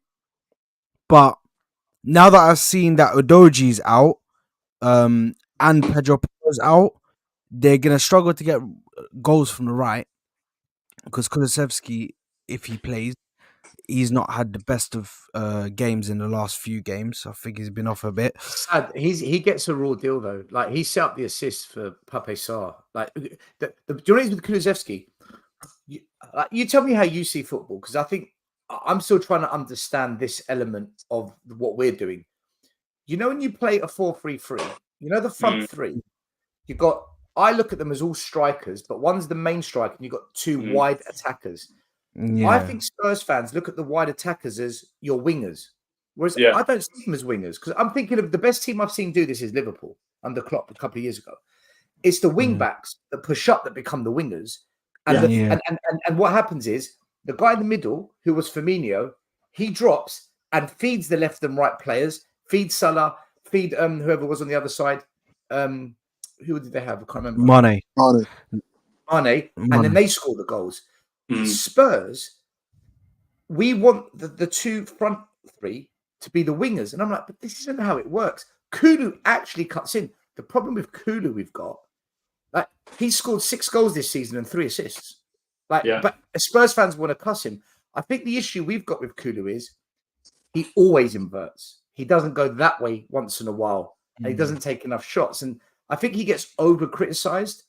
But when you're comparing him to like Foden and Mane and Salah, it's not fair. I get it. Yeah. Going back to the game, where I would see if Udoji was just that, I would say Spurs would be able to cope. But Porro's the main one for me. Porro is it's likened to like how Trent was a couple of years ago, like being like the main focal point and the creator. That's what Porro does. He is exceptional this season. You're like, he doesn't defend well. He's not probably asked to, like, his defense is probably not a high priority. His attacking is probably more high priority this season. But it's just his creating, it's just his energy, his all round game. That's going to be badly missed when you put Chicken Royale in for him tomorrow. The levels. That's when I say Spurs. Stel's right. Spurs 11 is probably up there with one of the best 11s in the league. You take anyone out, and I've spoken to Jacob about this a lot. the drop off is insane. It's like it's not even close. Do you know what I mean? That's why it's like in the summer. I think what Spurs will have to do is more of a squad build in terms of getting better replacements for those who are going to get injured or suspended, more than actually maybe go for first teamers. Do you know what I mean? Massively. Our bench at the moment isn't too bad, but look, Brennan Johnson's not good enough. Spurs fans, they love him. I don't get it. Timo, if we sign him, I'm done.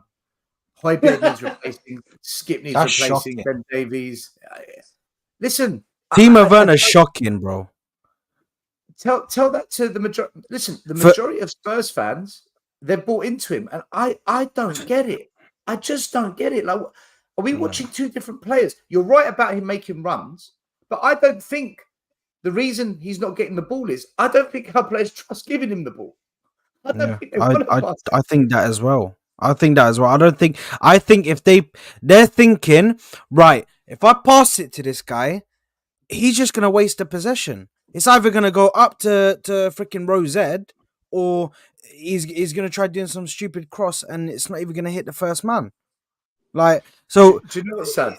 Yeah. Sad. They say, right, like there's Spurs fans who say, but if Ange can get the best out of Timo Werner and we get the Timo Werner from 4 years ago at Leipzig, and I say to Spurs fans, so by that mentality, let's bring back Dele Alli, because 4 years ago he was pretty good as well. Should we do that as well? Should we bring back every player that was good 4 years ago? Oh my god!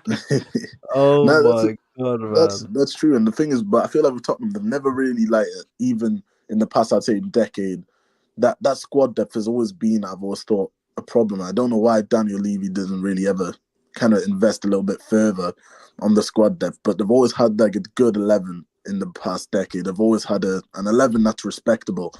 But as for the match tomorrow, I think Tottenham will have enough. I just think that Tottenham, though, the game against Wolves, they did have a few people out in that game, and they should have won that game. Emerson and Ben Davies at centre back. Yeah, Emerson and Ben Davies at centre back. No, Eric Dyer. Chicken Royale, Ben Davies. What a joke that was. So basically, and I think you had Bentancur playing DM that game as well. I don't know. I don't even remember how it was, but I do remember you guys had a lot of players out, injured, suspended, and you still gave a decent account until the end. So I just think I think Tottenham will. I think it's at home. I think they'll just get the job done. You know that's too funny, yeah. Because anytime anybody says Eric Dyer, yeah. I just remember watching the Bayer Leverkusen game and seeing him in a Bayern shirt, bro. Bro, what is a freaking polar bear doing in Texas or whatever that saying is, bro? He's gone to Bayern and the club's collapsed. He's gone to Bayern and they're collapsing every game.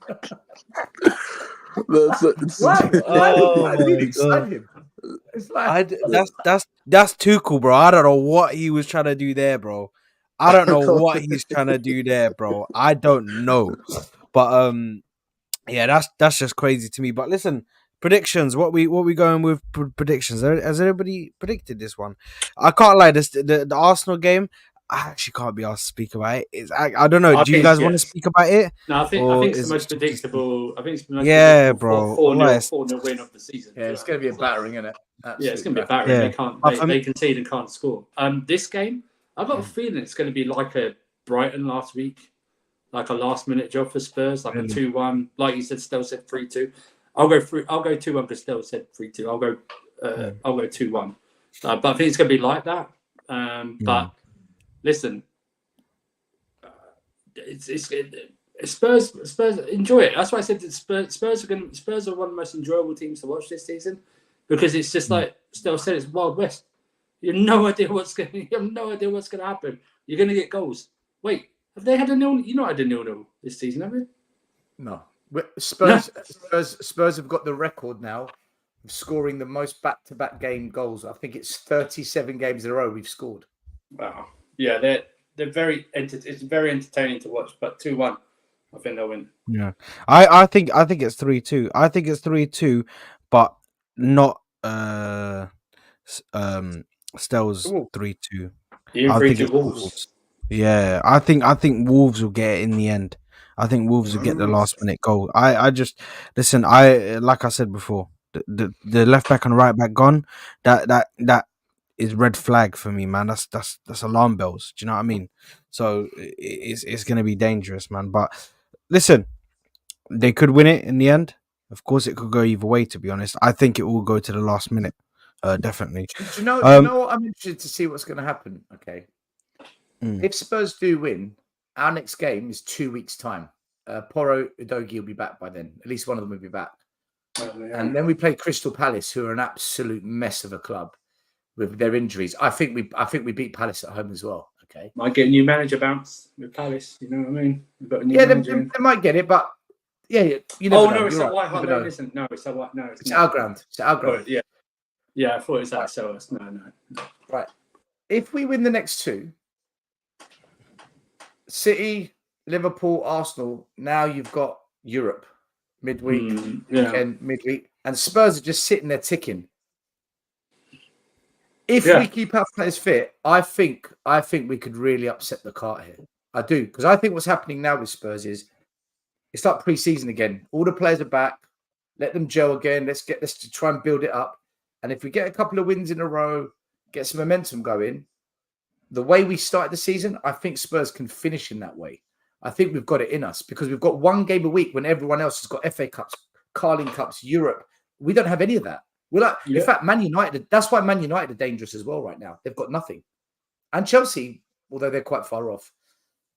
I don't know, man. I think Spurs, if they can get their act together and sort that defence out, we could upset the apple cart. We're not winning the league. I'm never going to say that because no chance. But I think we could upset the cart a lot.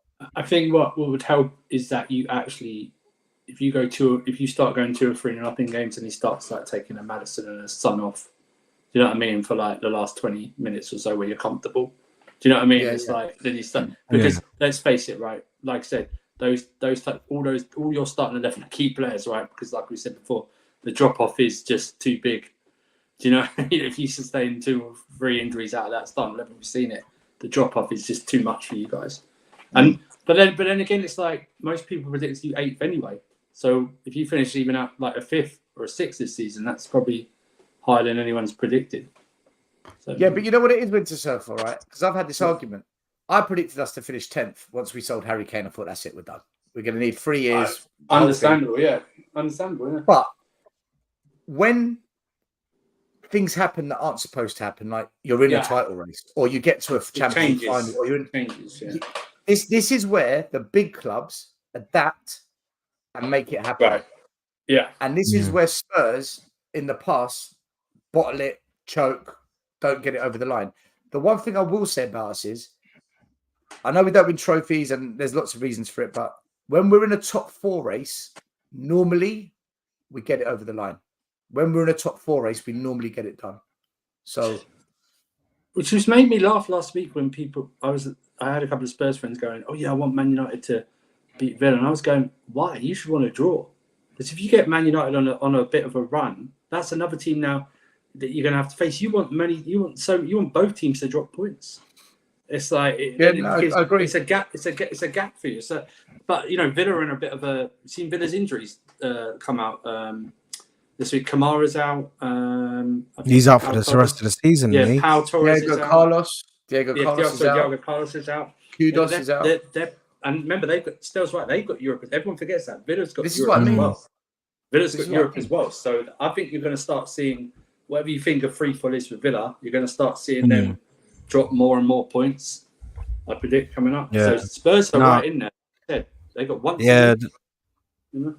Yeah, they're 100% on a drop. But listen, lads, thank you very much for joining me today. Obviously, 4-0 for Arsenal. Yeah. Obviously, I think Stel might be a bit shameless and putting a cheeky little 2-1 to Burnley. Listen, there's only one outcome in this game, but it ain't in Burnley's favour. Hey. Dad, if you drop points to this Burnley side, you better hide. I swear to God. No, I'm off all social media for a bit, bro. I'm gonna have to say to us, I'm like, you need to replace me. Imagine someone else is taking the cooking, bro. Smashing West Ham, Drop points. Nah. That's embarrassment. I can't take, bro. I'm praying for another Southampton result, man. That's what I need now. That's what I need. I need another. You need to chill out, bro. You need to chill out, bro. Yeah, you need to chill out. But listen, shameless, bro. But listen, hey lads, honestly, pleasure. Thank you very much for joining me. STEL's link is in the description, and also you can find Winter Surfer on Sarcasm City TV, Casually FC. Yeah, just follow me. I always tweet out what I'm doing anyway. Yeah, exactly. Just go and follow him on Twitter. I will put his Twitter in the description as well, and he literally puts everywhere he is. Same with G Certified. Put his Twitter in the description. So make sure to go and support these guys. What's your Twitter? Oh, it's just at the Winter Server like that. All right, cool. Cheers. Yeah, I'll put the thing in. But yeah, guys, listen. Make sure you subscribe to the channel. Make sure you're liking this video on your way out. We are going to send you guys over to Staffy TV, where he's doing a watch along for the All-Star game, the NBA Celebrity Game, and the Rising Star game. So it's All-Star weekend. So you already know it's about to be mad. So guys, make sure you go over there. I want you guys to just spam Sard Raid. Just spam Sard Raid. SAAD and then Raid. That's all you have to do for me, people. Yeah. Blessings. We'll see you in the next one. Peace out, my people.